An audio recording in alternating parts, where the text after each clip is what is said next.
ভিডিওটি দেখার আগে সবার কাছে ছোট্ট একটি রিকোয়েস্ট করতে চাই, প্লিজ প্লিজ প্লিজ যারা ভিডিওটি দেখবেন সবাই একটা করে সাবস্ক্রাইব করে দিবেন। আপনাদের ভালোবাসা পেলে এমন ভিডিও আরো উপহার দিব। শুরু করা যাক। আপনি সারা তুই পারিস না? শরীর দেখে তো মনে হয় আমাকে খুব মজা দিতে পারবি, বাট তুই তো আমার কিছু বাল করতে পারলি না। সরি আপু, আমি এটার জন্য প্রস্তুত ছিলাম না। আর আপনি আমাকে এভাবে অত্যাচার করবেন আমি কখনো কল্পনা করতে পারিনি।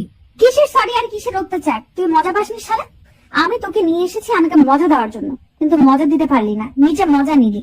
আমি গ্রাম থেকে এসেছি, আপনারা শহরের মেয়েরা যে এত বজ্জাত, এত খারাপ, এত লজ্জাহীন আমি শুনেছি। আজকে আমি এর প্রমাণ পেলাম। আমাকে যেতে দেন, আমাকে আর অত্যাচার করবেন না। তোকে এখন আমি যেতে দেবো এটা ভাবলে কি করে? তোকে 7 দিন খাবো, তারপর এখান থেকে যেতে দেবো, বুঝছিস? তার আগে তো নাই। দেখেন আপু, আপনি আমার সাথে এরকমটা করবেন না। আমি আপনার হাত জোর করে বলেছি আমাকে যেতে দেন এখান থেকে। আমার প্রচুর ভয় করতেছে। তুই হিজড়া নাকি? তুই একটা ছেলে, আমি একটা মেয়ে। কোথায় আমার ভয় পাওয়ার কথা?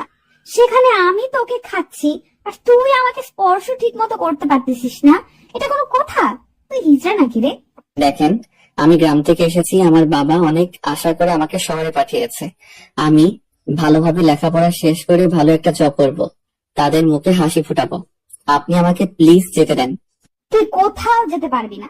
7 দিন তোকে খাবো, নিজের ইচ্ছা মতো খেলবো, তারপর তোকে এখান থেকে যেতে দেবো, তার আগে না। এই সময় গেট বন্ধ করে দে আর তালা লাগিয়ে দে। এই ছেলে যেন কোনোভাবেই বাইরে যেতে না পারে, কারণ আজকে আমি ভালো মতো মজা নিতে পারিনি, মাথা গরম আছে। আর একটা কথা খুব ভালোভাবে মাথায় ঢুকিয়ে দে, এই ছেলে যদি কোনোভাবে পালিয়ে যায় এখান থেকে, তাহলে তোদের অবস্থা খুব খারাপ আছে, একটাও বাঁচতে পারবি না। আমি এখন ক্যাম্পাসে যাচ্ছি, ক্যাম্পাস থেকে ফিরে এসে যেন দেখি ছেলে আছে, আর আমি যেন আমার মনের খোরাক মেটাতে পারি। কি রে নীতি, এরকম অত্যাচার করে ব্যবহার করছিস? ব্যাপার কি? মজা হয়নি নাকি? আর বলিস না, গ্রামের গাইয়া খ্যাত কোথাকার, আজকে প্রথম নাকি এইসব, তাই একটু তাড়াতাড়ি সবকিছু শেষ করে ফেলছে। আমার তো মাথা প্রচুর গরম। তাহলে ট্যাবলেট নিয়ে আসতে, তাইলে তো অনেকক্ষণ করতে পারতি। এখন মাথা গরম করে লাভ হবে কোনো বল? আরে শালাকে দেখে মনে হয় যে অনেকটা ভালোভাবে খেলতে পারবে, বাট আমি কি জানতাম এরকম হবে? আমি বুঝতে পারতেছি, আর তুমিও তো নতুন, তাহলে তোর এত হইলো, ওই ছেলে হইলো না, ব্যাপারটা কি? আর তুই তো বাজি ধরে এসব করতেছিস, তাহলে কি দরকার? তুই চুপ থাক তো। বাজি ধরে করি আর যেটাই করি, বাট অনেক মজা পাইছি, আর আমি এই মজা কখনো বলতে চাই না, প্রতিদিন নিতে চাই। তুই চুপ থাক। দেখ, ভালো কথা বলে দুই একজনের সাথে এটা ওটা কর, ঠিক আছে, কিন্তু এটা পার্মানেন্টলি দেওয়া বাদ দে, তাহলে জীবনটা শেষ হয়ে যাবে, বুঝলি? অনেক জ্ঞান দিয়ে ফেলেছিস, এখন চল আমরা ক্যাম্পাসে যাই, গিয়ে দেখি সেখানে মুরগি পাই কিনা, নিয়ে আসবো। এখন এই মডার্ন যুগে যদি আমি একজন মেয়ে হয়ে পেছনে পড়ে থাকি তাহলে কেমনে হয়? ছেলেরা যদি এক নারীতে আসক্ত না হতে পারে, তাহলে আমি মেয়ে হয়ে কেন এক এক পুরুষে আসক্ত হতে যাব? কোন দুঃখের! আমার তো পুরুষের অভাব পড়বে না, শুধু একটু চোখ মারলে পুরুষের লাইন লেগে যাবে। অনেক প্রেম করেছে, অনেক ছেঁকাখোর দেখেছি, এইটা দেখেছি ওইটা দেখেছি, কিছুই নেই জীবনে। জীবনটা উপভোগ করতে হবে। এইভাবে গোমরা মুখ হয়ে প্রেম করে ছেঁকা খেয়ে থাকার চেয়ে এইভাবে লাইফটাকে এনজয় করে। ক্যাম্পাসে এসে দেখি সবাই অনেক আনন্দ করতেছে। ফ্রেন্ডদের সাথে আড্ডা দেওয়ার পর ক্লাস না করে চলে আসলাম। আমার খুব খারাপ লাগতেছে, ভালো লাগতেছে না, ভেতরটা ছটফট করছে। তাই ফার্মেসিতে গিয়ে ওষুধের কথা বলতেই ফার্মেসিওয়ালা আমার দিকে হা করে তাকিয়ে রইল। একটা ধমক দিতেই ওষুধ বের করে দিল। টাকাটা দিয়ে ওষুধটা নিয়ে চলে আসলাম। কিছু ভালো লাগছে না, তাই ভাবলাম যে আরেকটু মজা করা যাক। গিয়ে বাসায় এসে দেখি সবাই যে যার যার ব্যস্ত। আমি রুমে আসলাম, এরপর একজনকে কিছু ফলমূল নিয়ে আসতে বললাম। সে নিয়ে আসলো, রুমে ফলগুলো রেখে বাইরে চলে গেল। কিরে শালা, এইভাবে চুপচাপ মেরে শুয়ে আছিস কেন মেয়ে মানুষের মতো? ছেলেটা ঘুমিয়েছিল, হয়তো আমার এরকম ধমক শুনে উঠে বসে পড়লো আর আমার দিকে অবাক দৃষ্টিতে তাকিয়ে রইল। হয়তো ভাবতে পারিনি যে আমি এত তাড়াতাড়ি ফিরে আসবো। কি দেখতেছিল আমাকে? আমি জ্যান্ত মানুষ এখানে বসে আছি, ভূত না। যা, অবাক হবি তুই। আপু, আমি আপনার পায়ে পড়ি, আমাকে এখান থেকে যেতে দেন। আমি গ্রাম থেকে এসেছি আপু, প্লিজ আমাকে মাফ করেন, আমাকে যেতে দেন। যেতে চাইলে কি যাওয়া যায়? আর আমি তোকে কি বলেছি 7 দিন থাকতে হবে, তারপর তো এখান থেকে যাবে, তার আগে না। আপু, আমি আপনাকে একটা কথা বলি, প্লিজ আমাকে এখান থেকে যেতে দেন আপু। আমার খুব ভয় করতেছে আপু, প্লিজ। আমার বাবা মা গরিব মানুষ। জ্ঞান দিতে আসবি না, বুঝছস? এগুলো খেয়ে নিয়ে, আর তোর জন্য ওষুধ নিয়ে এসেছি, তাড়াতাড়ি এগুলো শেষ করে ওষুধ খাবি। আমি তো একদম ঠিক আছে আপু, আমাকে ওষুধ খেতে হবে না, আমার তোর শরীর ঠিক আছে, আমাকে শুধু যেতে দিলেই হবে। তুই আর একবার যদি এখান থেকে চলে যাওয়ার কথা বলেছিস, তাহলে তোর আজকে এখন এই মুহূর্তে তোর জীবনের শেষ সময় হতে চলেছে। এখন তাহলে আমি তোকে খুন করে ফেলবো। আমার ধমক শুনে ছেলেটা বেশ অবাক হয়ে গেল। শহরের ছেলে হলে একটু হলেও সাহস দেখাতে পারতো, ছেলেটা গ্রামের, তাই তাকে ভয় দেখাতে খুব ভালোই লাগতেছে আমার। আর ছেলেটার আকুতি মিনতি দেখে অনেক মজা পাচ্ছি, অনেক এনজয় করতেছি। ছেলেটা কিভাবে কাপুরুষের মতো আমাকে হাত জোর করছে, আমার হাত ধরতেছে, পায়ে পড়তেছে, মজা পাচ্ছি আমি, প্রচুর ভয় দেখাতে পারছি। আর চুপচাপ একটা আপেল নিয়ে খেতে লাগলো, আমিও একটা খেতে লাগলাম। আমাকে একটু ওষুধ খাইতে হবে, আজ প্রচুর এনজয় করব। ছেলেটা খাচ্ছে আর আমার দিকে তাকিয়ে আছে, মনে হচ্ছে যে আমাকে ভূত দেখার মতো। আমিও আর ভয় দেখাইলাম, তেমন ভাবে শান্ত চোখে তার দিকে কিছুক্ষণ তাকিয়ে রইলাম। ছেলেটা একটু নির্ভয়ে খাওয়া দাওয়া শেষ করে আমি ছেলেটাকে জোরপূর্বক ওষুধ খাওয়াই দিলাম। খেতে চাচ্ছিল না, আর শিক্ষিত ছেলে তো দেখেই বুঝতে পেরেছিল সেটা কি। আচ্ছা, আপনি কেন আমার সাথে এরকম করতেছেন? আমি বুঝতেছি না আমি কি ভুল করছি যার জন্য আমাকে এত বড় শাস্তি দিচ্ছেন। আপনি এত বড় পাপ কাজ করেছেন আমাকে দিয়ে। দেখ, আমিও প্রথমবার, আমারও মন চাচ্ছিল করার, তাই করতেছি। আর বিশ্বাস কর, প্রথমে যখন ওইটা করেছিলাম অনেক মজা পাইছি, তাই কিছু ভালো লাগতেছে না। এখন পুরো মজাটা আমাকে নিতে হবে। তাই আমি 5 ওয়াক্ত নামাজ পড়ি, আমার দ্বারা অন্তত এসব বাজে কাজ করাবেন না প্লিজ। আমাকে এখান থেকে চলে যেতে দেন না। আর শহরে তো ছেলের অভাব নেই, তাদের থেকে একজনকে নিয়ে আসেন, ছেলেটাও মজা পাবে, আপনিও মজা পাবেন। প্লিজ আমাকে এই পাপ কাজ করাবেন না। তোকে যে আমার ভালো লেগে গেছে, এমন কিছু করার নেই। এই 7 দিন আমার সাথে থাকতে হবে, আর আমি এই 7 দিন তোর সাথেই থাকবো, তোর সাথে সব কিছু করবো। তো যা যা করতে পারিস। আপনার কখনোই ভালো হবে না, আমি বলে দিচ্ছি। আপনি কখনো জীবনে সুখে থাকতে পারবেন না, কারণ আপনার স্বামীর হক আপনি বিয়ের আগে নষ্ট করে ফেলতেছেন। বিয়ে করে কি হবে? যখন ইচ্ছা করবে একটা ছেলেকে নিয়ে আসবো, আমি বিয়ে করব। আমাকে দেখে তোর কি মনে হয় আমি বিয়ে করব? আপনার যা ইচ্ছা তাই করেন, আমাকে এখান থেকে যেতে দেন প্লিজ। আমার অনেক কষ্ট হচ্ছে নিজেকে কন্ট্রোল করতে। তোকে কন্ট্রোল করতে কে বলেছে? আমি আছি না, চল এবার কাজ শুরু করা যাক। আমি বুঝতে পারতেছি, আর আমিও নিজেকে আর কন্ট্রোল করতে চাই না। ছেলেটাকে একটা নিয়ে নিচে মাছে নিয়ে নিলাম, আরো ঠোঁটে আমার ঠোঁট দুটো ডুবিয়ে দিলাম। ছেলেটা ইচ্ছার বিরুদ্ধে আমার কাছে আসতে বাধ্য, কারণ তাকে আমি ওষুধ খাইয়ে দিয়েছি, আর ওষুধ খাওয়ার পর উত্তেজনাটা দ্বিগুণ বেড়ে যায়। তাই ছেলেটা বাধ্য হয়ে আমার কাজে সারাই দিচ্ছে, আর আমি অনেক সুন্দরভাবে মজা নিচ্ছি। ছেলেটার একটা হাত আমার পিঠের উপর রেখে আমি তার হাত ধরে আমার নাভির উপরে রেখে স্লাইড করে দিচ্ছি। প্রচুর মজা লাগতেছে। আসলে এই দৃষ্টিতে এত মজা শুধু বিবাহিত বান্ধবীদের কাছ থেকে শুনেছি, বাট আজকে তার বাস্তব রূপ। বিশ্বাস করেন, বিয়ে করে জীবনটা কষ্ট পাওয়ার থেকে এইভাবে এনজয় করা অনেক ভালো। সব বাধা বিপত্তি পেরিয়ে ছেলেটাকে একেবারে নিজের আপন করে নিলাম। কিছুক্ষণ পর আমি ছেলেটা আমাকে ছেড়ে দিতে যাচ্ছিল না। তার মানে ছেলেটা এখন তো আর বেস্ট মুডে আছে। আমি আমার বেস্ট ফ্রেন্ড ফিরে গেলাম, আর দুজনে অনেক মজা করলাম। আর কিছুক্ষণ বাদে দুজনে শুয়ে পড়লাম। আমি ছেলেটার বুকে মাথা রাখলাম, আর ছেলেটা কিছুক্ষণ পর আমাকে সরিয়ে দিয়ে অন্য সাইডে গিয়ে শুয়ে পড়লো। আপনি আমাকে দিয়ে আর কত জঘন্য কাজ করাবেন? আমি এরকম কোনো কিছু করতে চাই না, প্লিজ আমাকে যেতে দেন। তুই এত ভালো খেলতে পারিস, আর আমি তোকে ছেড়ে দিব সেটা কিভাবে ভাবলি? কখনোই না। আপনি বিশ্বাস করেন আমাকে এখন এখান থেকে যেতে হবে। আপনি যদি এখন যেতে না দেন তাহলে আমি নিজেকে শেষ করে ফেলবো। তাতে আমার কোনো কিছু যায় আসে না। তোর বাবা মাকে কে দেখবে? শুধু সেটা একবার ভেবে দেখো তো। টাকা দরকার, আমি তোকে টাকা দেব। আপনি কেন বুঝতে পারতেছেন না?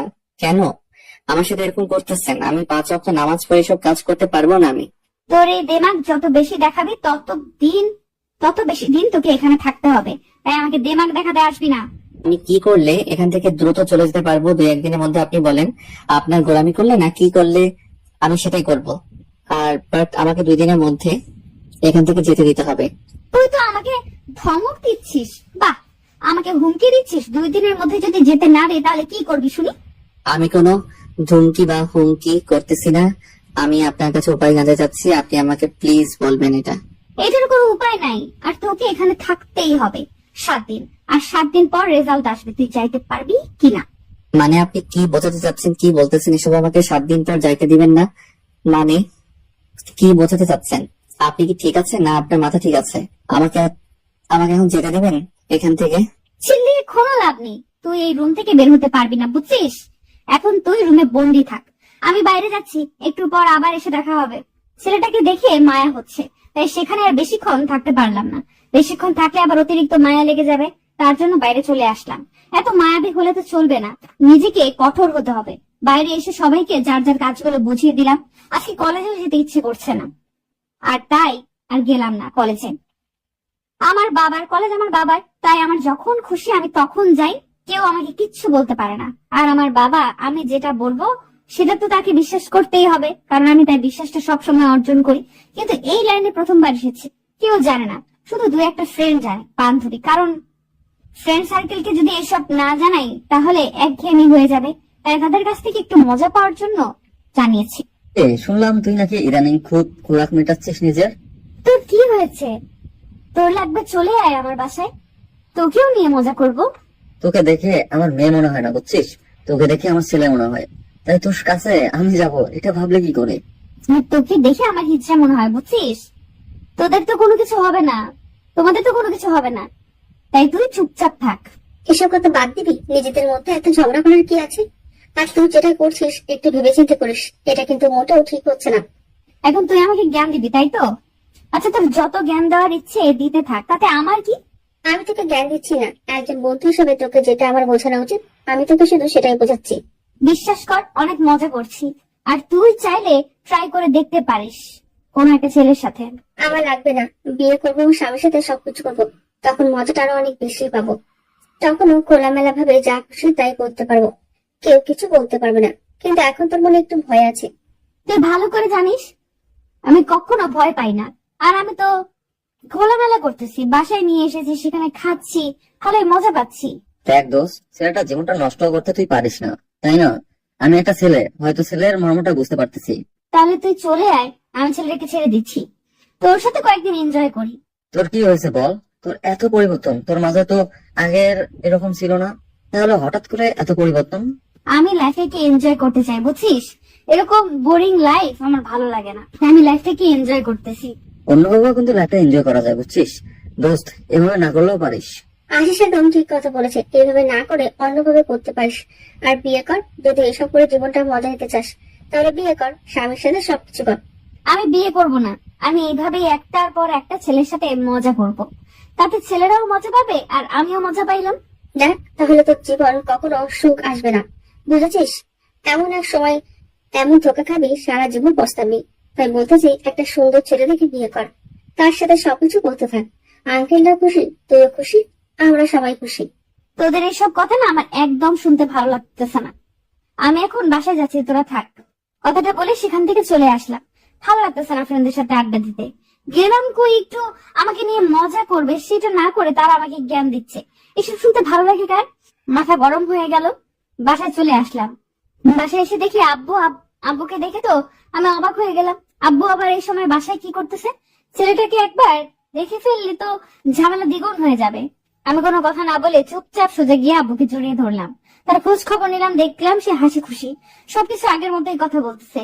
তার মানে এখনো আব্বু বুঝতে পারেনি। আমি তাড়াতাড়ি উপরে আসলাম, উপরে এসে দেখি ছেলেটা রুমের ভিতরে নাই। আমার তো এখন ভয় লাগা শুরু হয়ে গিয়েছে, আব্বু কি এই বিষয়ে কোনো কিছু শুনতে পেরেছে তাই বাসায় এসেছে, নাকি সুমাইয়া আব্বুকে কিছু বলে দিয়েছে? মাথা কাজ করতেছে না, কি করব না করব, ছেলেটা গেল কোথায়? আঙ্কেল, আমার কাজগুলো শেষ হয়ে গিয়েছে, এখন কি আমি একটু যাইতে পারি? আরে বাবা, কি বলো? নাস্তা করব, তারপর রুমের ভেতরে যাও। তোমাকে দেখে মনে হচ্ছে কতক্ষণ থেকে কিছু খাও না, চোখ মুখ শুকিয়ে গিয়েছে। আমি ঠিক আছে, একটু আগে খাইলাম, এখন খাইতে ইচ্ছা করতেছে না, আমি একটু রুমে গিয়ে বিশ্রাম করি। আচ্ছা, তাহলে রুমে যাও। তোমার বউ রুমে পৌঁছে গেছে অলরেডি, তোমাকে দেখতে না পেয়ে টেনশন করবে। রুমে গিয়ে দেখো কি করে। তেমন কোনো কিছু করবে না, হয়তো বিশ্রাম করতেছে। বাইরে থেকে আসলে একটু ফ্রেশ হোক, আমি একটু পরেই যাই। তুমি আমার মাকে চেনো না, তাড়াতাড়ি রুমের ভিতরে যাও, না হলে আবার চিল্লাচিল্লি শুরু করবে। আঙ্কেল কি যে বলেন না, আমার সাথে কখনো খারাপ ব্যবহার করে না, আমি যেটা বলি সেটাই শুনে চলে। তাহলে তো ভালো হয়েছে, আমার মেয়েটা একটু সুবুদ্ধি হয়েছে। যাই হোক, তোমার মতো একটা ছেলেকে বিয়ে করেছে, আমি এটা শুনে অনেক খুশি হলাম, কারণ তুমি অনেক বোঝো। আরে আঙ্কেল, লজ্জা দিচ্ছেন কেন? যাই দেখি আপনার মেয়ে কি করে, তারপর আপনার সাথে এসে জমিয়ে আড্ডা দেবো। কথাটা বলে রুমে আসলাম। আসলে আমি এখানে একটা মাস্টার মাইন্ড গেম খেলে ফেলেছি। উনি যখন বাইরে গিয়েছে, আমি একজন গার্ডকে অনুরোধ করে ওনার সম্পর্কে সবকিছু শুনেছি। মেয়েটা নাকি আগে অনেক ভালো ছিল, ভদ্র ছিল, কোনো ছেলে বন্ধু ছিল না। হঠাৎ করে নাকি তার পরিবর্তন হয়ে গিয়েছে সেটা কেউ জানে না। আর ওনার বাবা থাকে দেশের বাইরে। তারপর আমি ম্যাডাম সাহেবের বাবার নাম্বার ম্যানেজ করে তাকে ফোন দিয়ে সবকিছু খুলে বলেছিলাম, আর উনি সাথে সাথে বাসায় চলে এসেছে। নিজের ফ্লাইট আছে, সবকিছু নিজস্ব, অনেক বড়লোক মিলিয়নিয়ার।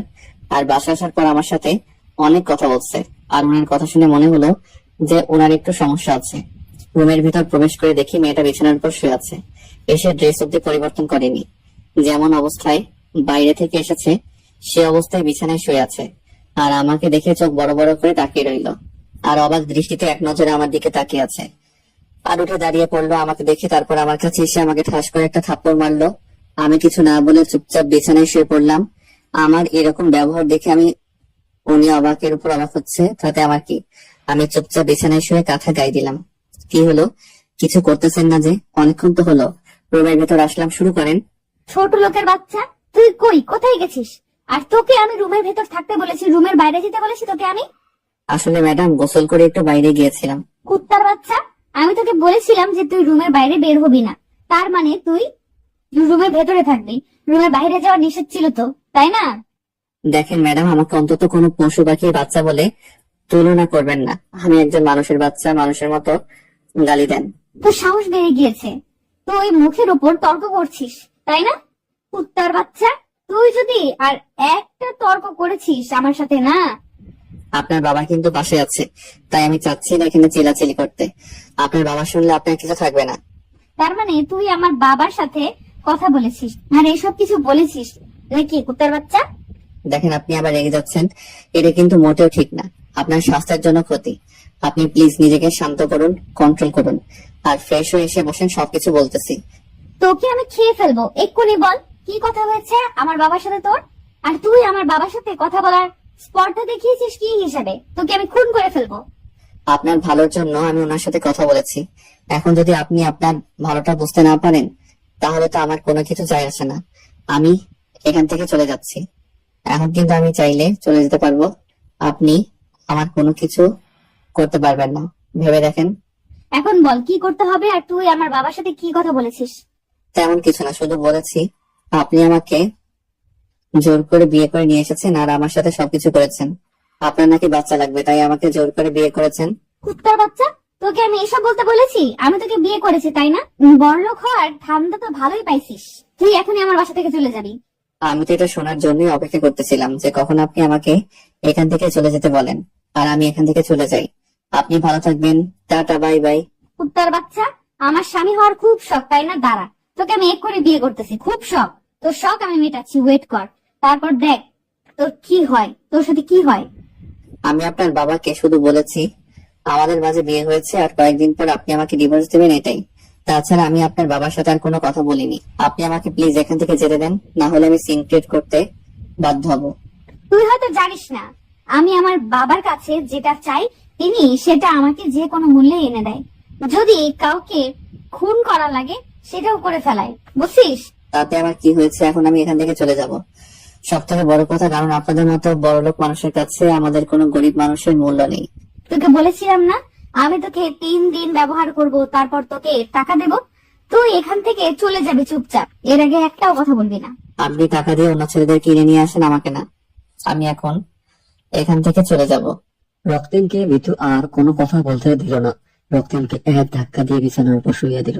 মিঠু তার উপর শুয়ে পড়ল এবং রক্তিমের ঠোঁট দুটো মিঠু নিজের ঠোঁটের আয়তে নিয়ে এলো এবং বসিয়ে দিল। রক্তিম শুধু শব্দ করতেছে আর নড়াচড়া করতেছে ব্যথার কারণে, কিন্তু মুখ খুলে কোনো কিছু বলতে পারতেছে না। মিঠু তারপর নিজের ঠোঁট দুটো সরিয়ে রক্তিমের গলায় বসিয়ে দিল। রক্তিম ছেলে মানুষ, তার কারণে লজ্জা চিলিয়ে উঠতে পারলো না, কারণ বাইরে সবাই জানায় তাদের বিয়ে হয়ে গিয়েছে। রক্তিম অসহায়ের মতো সব অত্যাচার সহ্য করতে লাগলো। কোথায় সে ছোটবেলা থেকে শুনে এসেছে একজন ছেলে একটা মেয়েকে অত্যাচার করে, তাকে নানা ধরনের নির্যাতন করে, কিন্তু আজকে সে তার উল্টো প্রতিবেদন দেখতেছে, তাও আবার তার সাথেই হচ্ছে এটা।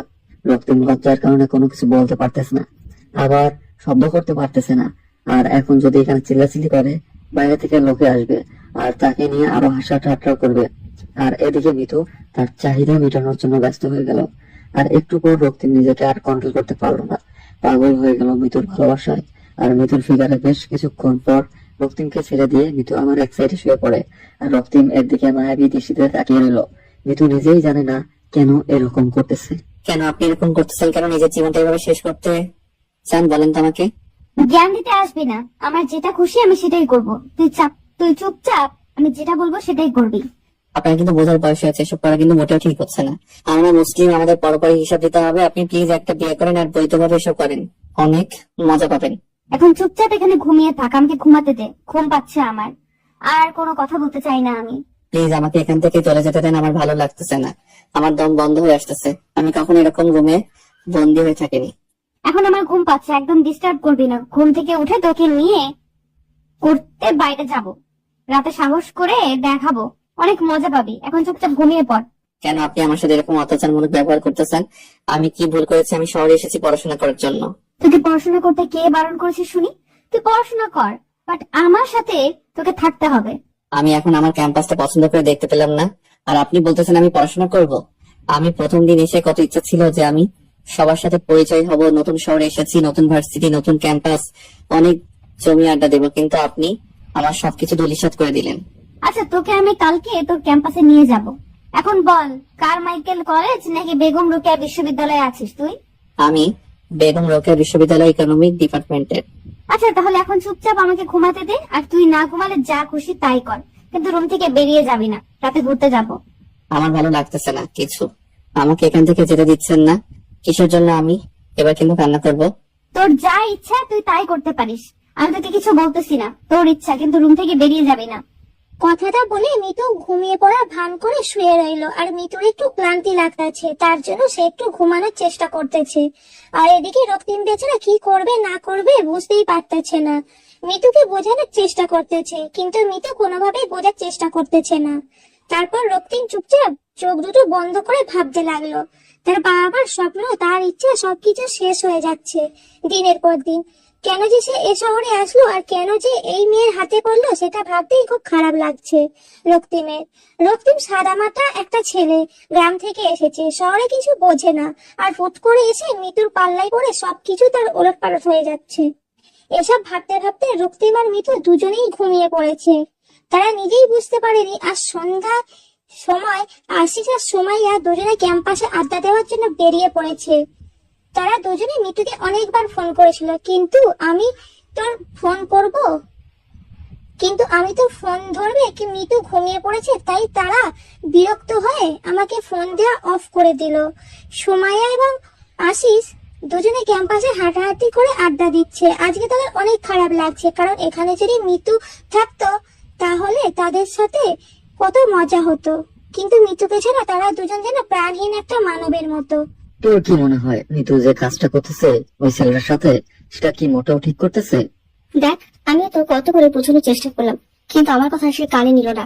আমার মাথায় কোনো কিছু আসতেছে না যে এটার কিছু একটা করা উচিত, না হলে এভাবে চলতে থাকলে তো মিতু একসময় নষ্ট হয়ে যাবে। কিন্তু আমাদের একটা ভালো ফ্রেন্ড। তোর সাথে তো পরিচয় হয়েছে 3-4 বছর হলো, কিন্তু আমি ছোট থেকে ওর সাথে বড় হয়ে গেছি, একেবারে একসাথে বড় হয়েছি। আমি তো বুঝতে পারছি। যখন তোকে এই কথাগুলো বলেছিল তখন তুই ওকে যদি মানা করতি বা কোনো কিছুর ভয় দেখাইতি, তাহলে হয়তো আজকে এরকম হতো না। তাতে মনে হয় কাজ হতো। তুই যেভাবে বলতেছিস কোনো কাজ হতো না, বুঝেছিস? এখন চুপচাপ থাকতো, মাথা ব্যথা করছে। এসব নিয়ে আর টেনশন করতে ইচ্ছা করছে না আমার। আচ্ছা চল, ওইদিকে গিয়ে কোনো কিছু খেয়ে তারপর বাসায় চলে যাব। আমারও ভালো লাগতেছে না, ঘুম পাচ্ছে প্রচুর আমার। আচ্ছা, আর তোর সাথে আমার কিছু পার্সোনাল কথা আছে, বলবো বলবো করে কখনোই বলা হয়নি। তাহলে এখন বল, সমস্যা কি? এখন তো আমরা দুজনে এখানেই আছি, আর কেউ তো নেই। আর মিতু থাকলে তো অকট লাগতো, তাহলে বলে দে। আজকে বলবো না, অন্য একদিন বলবো। আজকে ইচ্ছা করছে না, ওইরকম মন মেজাজ ভালো না যে বলবো পরে কোনো একদিন।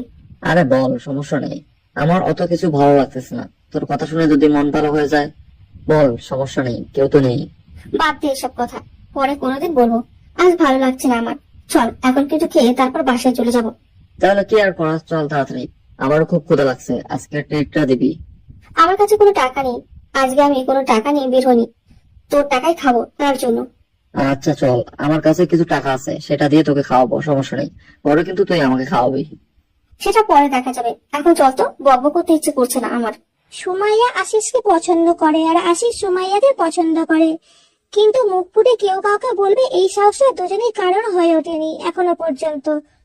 আর এই বিষয়টা মিতু একটু খেয়াল করেছিল, কিন্তু পরে ভেবেছে ফ্রেন্ড তাদের মাঝে একটু হালকা পাতলা হয়তো ভালো লাগতেই পারে, বাট এটা নিয়ে বেশি কথা বলেনি মিতু। আর আজকে সুমাইয়া ভাবলো যে আশিসকে কথাটা বলে দিলে ভালো হয়, বাট পরে আর সাহস হয়ে উঠলো না যে আশিস কি বলবে, তার জন্য আশিস কিনা বলে এখন সেখানে চলে যাচ্ছে। আর এদিকে হুট করে মিতুর ঘুম ভেঙে গেল, আর ফোন হাতে নিয়ে দেখে সুমাইয়া আর আশিস তাকে অনেকবার ফোন করেছিল।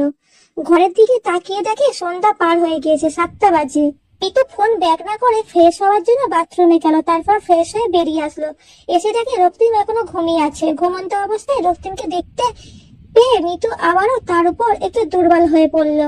মিতু রক্তিমের কাছে এসে রক্তিমের ঠোঁটে নিজের ঠোঁট দুটো একটু স্পর্শ করে দিল, আর তখনই রক্তিম নড়াচড়া করে উঠল। মিতু এখান থেকে সরে গিয়ে আয়নার সামনে দাঁড়িয়ে পড়ল, আর মৃত্যুকে নতুন রূপ দেখে রক্তে একটু যেন জানি হয়ে গেল, বাট কোনো কিছু না বলে চুপচাপ সেখানে চুপটি মেরে চোখ বন্ধ করে শুয়ে পড়ল রক্তিম। ঘুম হয়ে থাকলে এখন উঠে ফ্রেশ হয়ে নেন, আর এখন আমরা বাইরে যাব ঘোরার জন্য। রক্তিমের এরকম কথা শুনে অবাক হয়ে গেল মিতু। তার সাথে ভালো করে কথা বলতেছে এই ভাবতেই রক্তিম কেমন জানি শিউরে উঠল। তারপর রক্তিমের কোনো কথা না বলে চুপচাপ বাথরুমে গিয়ে ফ্রেশ হয়ে রেডি হয়ে নিল। তারপর ভালো লাগতেছে না রুমে থাকতে, আজকে দুদিন ধরে রুম থেকে বের হয় না, তাই রক্তিমের খুব খারাপ লাগতেছিল। আর মিতু কথাটা বলার সাথে সাথেই রক্তিম ফ্রেশ হয়ে সে রেডি হয়ে নিল। শোন, একটা কথা বলি তোকে, বাইরে নিয়ে যাচ্ছি এটা ভাবিস না যে তুই ইচ্ছা করলে সেখান থেকে পালিয়ে যেতে পারবি। যদি এরকম ভুল করিস তাহলে তোর জীবন আজকে থাকবে না, কালকেই তোকে মাটির তলে থাকতে হবে। আপনি সব কি আবল তাবল কথা বলতেছেন? আমি কিছু বুঝতেছি না। তোকে বুঝতে হবে না, শুধু একটা কথা মাথায় রাখবি, যদি পালানোর চেষ্টা করিস তাহলে তোর জীবন আজকেই শেষ হয়ে যাবে, কথাটা মাথায় রাখিস। ঠিক আছে ম্যাডাম, কথাটা মাথায় থাকবে প্লিজ। এখন একটু তাড়াতাড়ি চলো না, আমার মাথা প্রচুর ব্যথা করতেছে রুমে থাকতে থাকতে। তোকে দেখতে কিন্তু অনেক সুন্দর লাগতেছে, মানতেই হবে যে কোনো মেয়ে দেখলে তোর প্রেমে পড়ে যাবে। কি যে বলেন না ম্যাডাম, আপনাকে কিন্তু দেখতে অনেক সুন্দর লাগতেছে। কালো শাড়িতে যে কোনো ছেলে দেখলে আপনার প্রেমে হাবুডুবু খাবে। আপনি কেন যে আমার মাঝেই পড়ে আছেন? তোকে আর চাপা মারতে হবে না, বুঝছিস? এখন চুপচাপ বাইরে গিয়ে অপেক্ষা কর, আমি যাচ্ছি।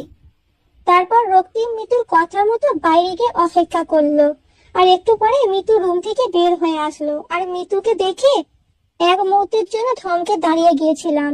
আসলে আজকে মিতুকে অনেক সুন্দর লাগতেছে, কালো শাড়িতে আর সবকিছু ম্যাচিং করে পড়েছে। কালো টিপ, চোখে কালো কাজল দিয়েছে, আর ঠোঁটে হালকা করে লিপস্টিক দিয়েছে, লাল লিপস্টিক, সাথে কালো পাথরের চুড়ি এবং লাল দুটো সংমিশ্রণ করে পড়েছে। চুলগুলো ছেড়ে দিয়েছে, এক সাইড করে হালকা একটু মেকআপ করেছে। অসাধারণ লাগতেছে, যে কোনো ছেলে এক দেখাতেই ফিদা হয়ে যাবে এই মেয়েটাকে দেখলে।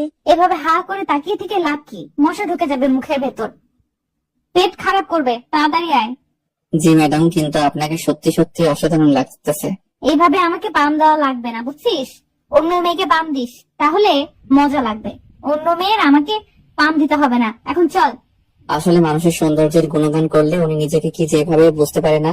তুই কি কোনোভাবে আমাকে রোস্ট করার চেষ্টা করতেছিস নাকি রে? তোর মতলব কি শুনি? আমার আবার কিসের মতলব থাকলে ম্যাডাম সাহেব? চলেন। আমার সাথে এরকম ন্যাকামি করার চেষ্টা করবি না, বুঝছিস? তাহলে কিন্তু গাল আর গাল থাকবে না, একদম লাল হয়ে থাকবে সারা জীবনের জন্য। সরি ম্যাডাম, আমার ভুল হয়ে গেছে, মাফ করে দেবেন। আমি গরিব মানুষ, বুঝতে পারিনি, অতিরিক্ত কথা বলে ফেলেছি। কুত্তার বাচ্চা, আমি ভালো করে জানি তুই গরিব মানুষ, বারবার বলতে হবে না। এখন চুপচাপ চল আমার সাথে। রক্তিম খুব ভালো করে বুঝতে পারলো এখন আমরা যদি কথা বেশি বলি তাহলে তাকে আবার থাপ্পড় খাইতে হবে, তাই চুপ করে গেল আর মিতুকে ফলো করতেছে। রক্তিম এমনিতে যেদিকে যাচ্ছে রক্তিম পেছনে পেছনে যাচ্ছে। একটু পর মিতু গাড়ি বের করে নিল আর একদিন কোনো কথা না বললে চুপচাপ গাড়িতে গিয়ে বসে পড়লো, কারণ বেশি কথা বললে তাকে এখন মাইর খেতে হবে, তাই চুপ করে গিয়ে গাড়িতে বসে পড়লো। রক্তিম ভেবেছিল হয়তো রিক্সা করে ঘুরবে তারা, কিন্তু এখন সে গাড়িতে করে যাবে এটা ভাবতেই কেমন লাগতেছে। তাই রিক্সাতে যদি ঘুরতে পারতো এরকম একটা সুন্দরী রমণীর পাশে, তাহলে রক্তিম নিজেকে ধন্য মনে করতো। যতই তার সাথে সবকিছু করুক, কিন্তু সেটা রুমের ভিতরে ভিতরে বাইরে এত সুন্দর একটা রমণীর সাথে রিক্সাতে করে ঘোরা, এটা মুখের কথা না, সেটা কল্পনাতে মনে হয়। কিন্তু আজকে রক্তিমের সাথে সুন্দর একটা পরিবেশ আছে, তার বাস্তব রক্তিম যতবার দেখেছে ততবার ফিদা হয়ে যাচ্ছে। জীবনে তো আর শহর দেখতে পারবে না, আজকে আমার জন্য দেখে নাও। কথাটা অবশ্য ঠিক বলছেন। আমারও তো সামর্থ্য নেই যে আমি টাকা খরচ করব এরকম বাজে কাজে। তোদের মতো গরিবদের কাছে তো এটা বাজে কাজ হতে পারে, তোরা তো কখনো নিজের মনের ফিলিংসটা বুঝিস না। এসব কথা বাদ দেন, এখন আমাকে কি করতে হবে সেটা বলেন। আপনার সাথে আর কি কি করতে হবে আমাকে? যেরকম আছিস চুপচাপ সেরকম থাকবি, এত কথা বলতে বলেছি? আমি যেখানে যাচ্ছি তুই আমার সাথে থাকবি, ঝামেলা শেষ। দেখেন, আজকে অনেকদিন হয়ে যাচ্ছে আমি আমার বাবা মার সাথে কথা বলতেছি না। তারা হয়তো আমার জন্য কান্নাকাটি করতেছে। প্লিজ একটু কথা বলতে দেন ওদের সাথে আমাকে। আমি যেটা বলেছি সেটাই হবে। 7 দিন পার না হওয়া পর্যন্ত আমি তোকে তোর বাসায় কথা বলতে দিব না। আজকে আমি গরিব, তাই আমার সাথে যা পাচ্ছেন তাই অত্যাচার করতেছেন, কিন্তু আমিও একদিন অনেক বড়লোক হব, সেদিন আপনাকে আমি কিনে রাখবো। ভালো কথা, আমার উপর যদি জিদ করে বড়লোক হতে পারিস তাহলে তো ভালোই হবে। দেখেন, ভালো হবে না বলে দিচ্ছি, আমার কোনো কিছু ভালো লাগতেছে না। কেন আপনি আমার সাথে এরকম করতেছেন? বেবি প্লিজ একটু শান্ত হও, না হয় কিন্তু এখানে তোমার সাথে রোম্যান্স করা শুরু করে দেব। আমার তো লজ্জা নাই, তুমি আবার। প্লিজ এরকম কোনো কিছু করবেন না, আমি এটার জন্য মোটেও প্রস্তুত না। আমি এখান থেকে নেমে যাব। বেবি সেই সাহস তো তোমার হয়নি এখনো। তুমি এখান থেকে যদি লাফ না দাও, তোমাকে লাশ হয়ে ফিরে যেতে হবে তোমার গ্রামে, এই কথাটা মাথায় রাখিও। রক্তিম আর কোনো কথা বলার সাহস পেল না। মিতু যখন যেটা মন চাইছে সেটাই করতেছে। তারপর অনেকক্ষণ ঘোরাঘুরি শেষ করে মিতু অনেক ক্লান্ত, এখন তাকে বিশ্রাম নেওয়া অনেক প্রয়োজন। আর এদিকে রক্তিমের অবস্থা শেষ, কি বলবো তাকে নিয়ে, তার তো দেখার মতো অবস্থা হয়ে আছে। কি একটা বাজে সিচুয়েশনে ফেসে গিয়েছে, কিছু বলতে পারছে না, কিছু করতেও পারতেছে না। তারপর মিতু রিক্সাওয়ালাকে বলল তাদের বাসার সামনে নামিয়ে দিতে, আর সেই কথা শুনে রক্তিম মনে মনে একটু খুশি হলো। যাই হোক, তাকে হয়তো বাহিরের অত্যাচার সহ্য করতে হবে না। খুব ক্লান্ত লাগতেছে রক্তিমের, তাই রক্তিম মনে মনে একটু খুশি হলো। তারপর রিক্সাওয়ালা এসে মিতুদের বাসায় ওদের দুজনকে নামিয়ে দিয়ে চলে গেল। আর মিতু এবং রক্তিম দুজনের বাসার ভিতরে প্রবেশ করে দেখে মিতুর আব্বু সেখানে কয়েকজন গণ্যমান্য ব্যক্তির সাথে ব্যবসার কাজে নিয়ে আলাপ করতেছে। মিতু আর রক্তিম উপরে চলে আসলো। এখন আমি গোসল করবো, একটু পানি তুলে নিয়ে আয়, আমি একটু পর বাথরুমে যাব। আমার না খুব ক্লান্ত লাগতেছে, একটু পরে যাই, আমার একটু বিশ্রাম নেওয়া প্রয়োজন। এখন খুব মাথাটা ধরেছে আমার। আমি তোর কথা শুনতে চেয়েছি, আমি যেটা বলতেছি তুই এখন সেটা করবি। পানি তুলে রেখে আয়, তারপর বিশ্রাম করবি, আমি গোসল করব, আমার ক্লান্ত লাগতেছে। আজকে গরিব বলে আপনার সব কথা আমি মাথায় পেতে নিচ্ছি, বুঝছেন? আজকে যদি আমার টাকা থাকতো না, তাহলে হয়তো আমাকে এই কষ্ট সহ্য করতে হতো না। আজকে গরিব বলে সব কষ্ট মুখ বুঝে সহ্য করে নিচ্ছি। তোর এত কথা শোনার মতো সময় নাই, আমি যেটা বলছি সেটা কর। এখন এত বক বক করতেছিস কিসের জন্য? নাকি কিছু করব এখন তোকে? রক্তিম বাধ্য ছেলের মতো কাজ করতে চলে গেল। আর এদিকে মিতু বিছানায় শুয়ে পড়লো বিশ্রাম করার জন্য। আর এদিকে আশিস এবং সুমাইয়া আজকেও তারা দুজনে বিকেলে এক জায়গায় বসে আছে।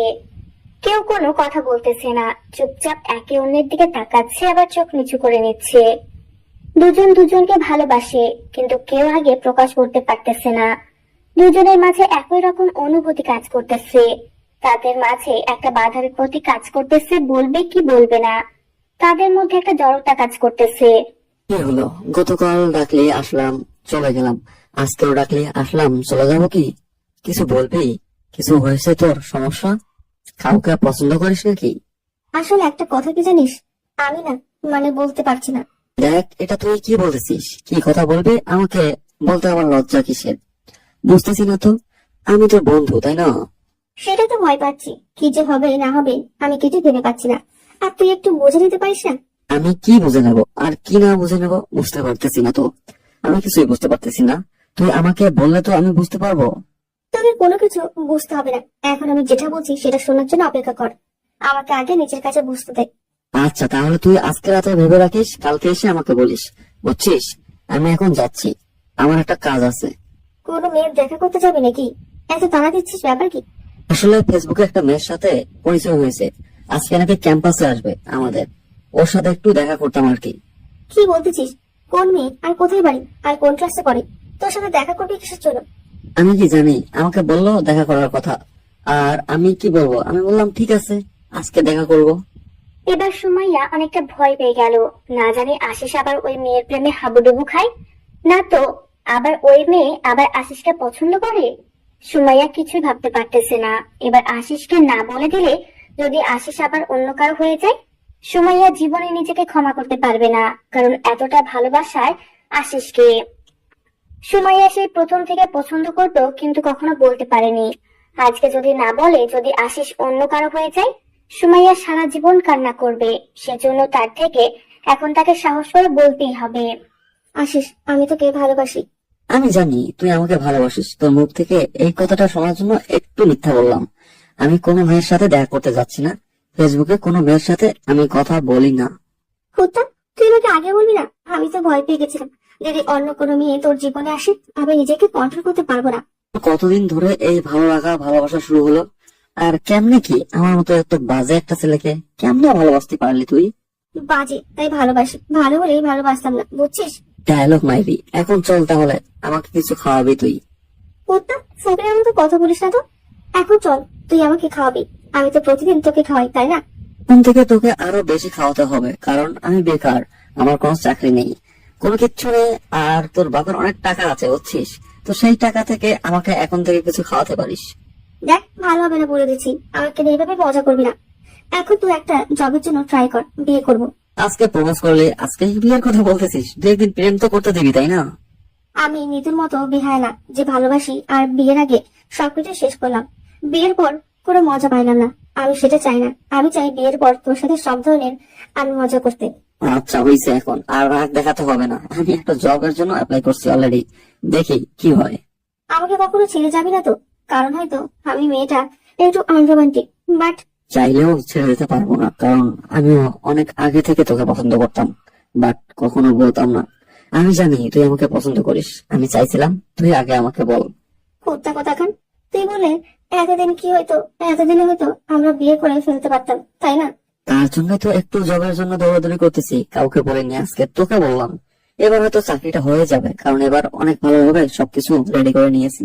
তারপরও তারা দুজন খুনসুটি গল্প করতে করতে একটা রেস্টুরেন্টে চলে আসলো। রেস্টুরেন্টে এসে খাবার অর্ডার দিল দুজনে, একসাথে অনেক এনজয় করলো, অনেক মজা করলো, তাদের ভালোবাসার প্রথম দিনে স্মৃতিচারণ করে রাখলো। আর এদিকে মিতু এবং রক্তিম দুজনেই একদম ফ্রেশ হয়ে মিতু শুয়ে আছে বিছানায়, রক্তিম সোফার উপর শুয়ে আছে, কেউ কারোর সাথে কোনো কথা বলতেছে না। দুজনেই মোবাইল ঘাটাঘাটি করতেছে। রক্তিমের কাছে মোবাইল আছে ঠিকই, কিন্তু সিম কার্ড খুলে নিয়েছে মিতু, কারোর সাথে যেন যোগাযোগ করতে না পারে তার জন্য।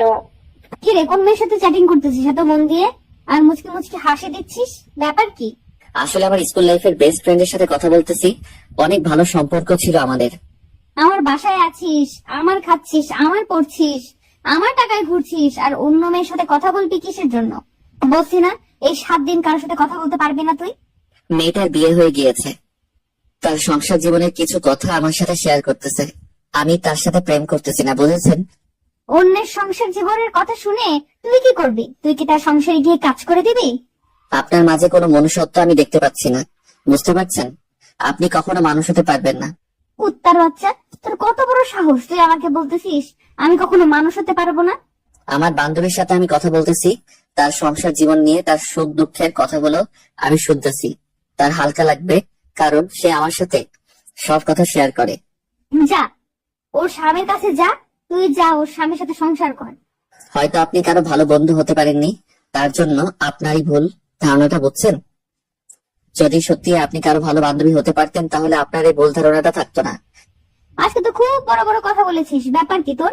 তোকে কি আমি এখন পিটাবো? আঙ্কেল কিন্তু বাসায় আছে, বুঝছেন? আর সাথে মেহমান আছে। আমি চাই না এখন কোনো সিন ক্রিয়েট করতে। তোকে এখন কোনো কিছুই বলবো না, রাখুক, তারপর দেখ আজকে তোকে আমি কি মজাই না দেখাই, তোকে যে কি পরিমাণ অত্যাচার করবো আজকে। আপনি কত ছোট মনের মানুষ, বুঝছেন? আপনাকে আমি না দেখলে বুঝতেই পারতাম না আমার মতো একটা গরিব ছেলেকে তুলে নিয়ে এসে তার সাথে সবকিছুই করতেছেন। আপনি যদি ভালো মনের মানুষ হতেন, তাহলে এগুলো থেকে অনেকটা দূরে থাকতেন। আপনার যদি এসব করার ইচ্ছা থাকে, আপনার একটা মনের মানুষকে বিয়ে করেন, তার সাথে সারা জীবন সময় কাটান, দেখবেন যে আপনার জীবনের সেরা কিছু মুহূর্ত আপনার লাইফে চলে আসবে। এভাবে কিন্তু জীবন চলে না, বুঝছেন? আমাকে জ্ঞান দিতে আসবি না, বুঝছিস? তাহলে কিন্তু তোর ভালো হবে না, কথাটা মাথায় রাখিস। আমি খুব ভালোভাবে জানি আমার ভালো হবে না, তাই এসব বলতেছি।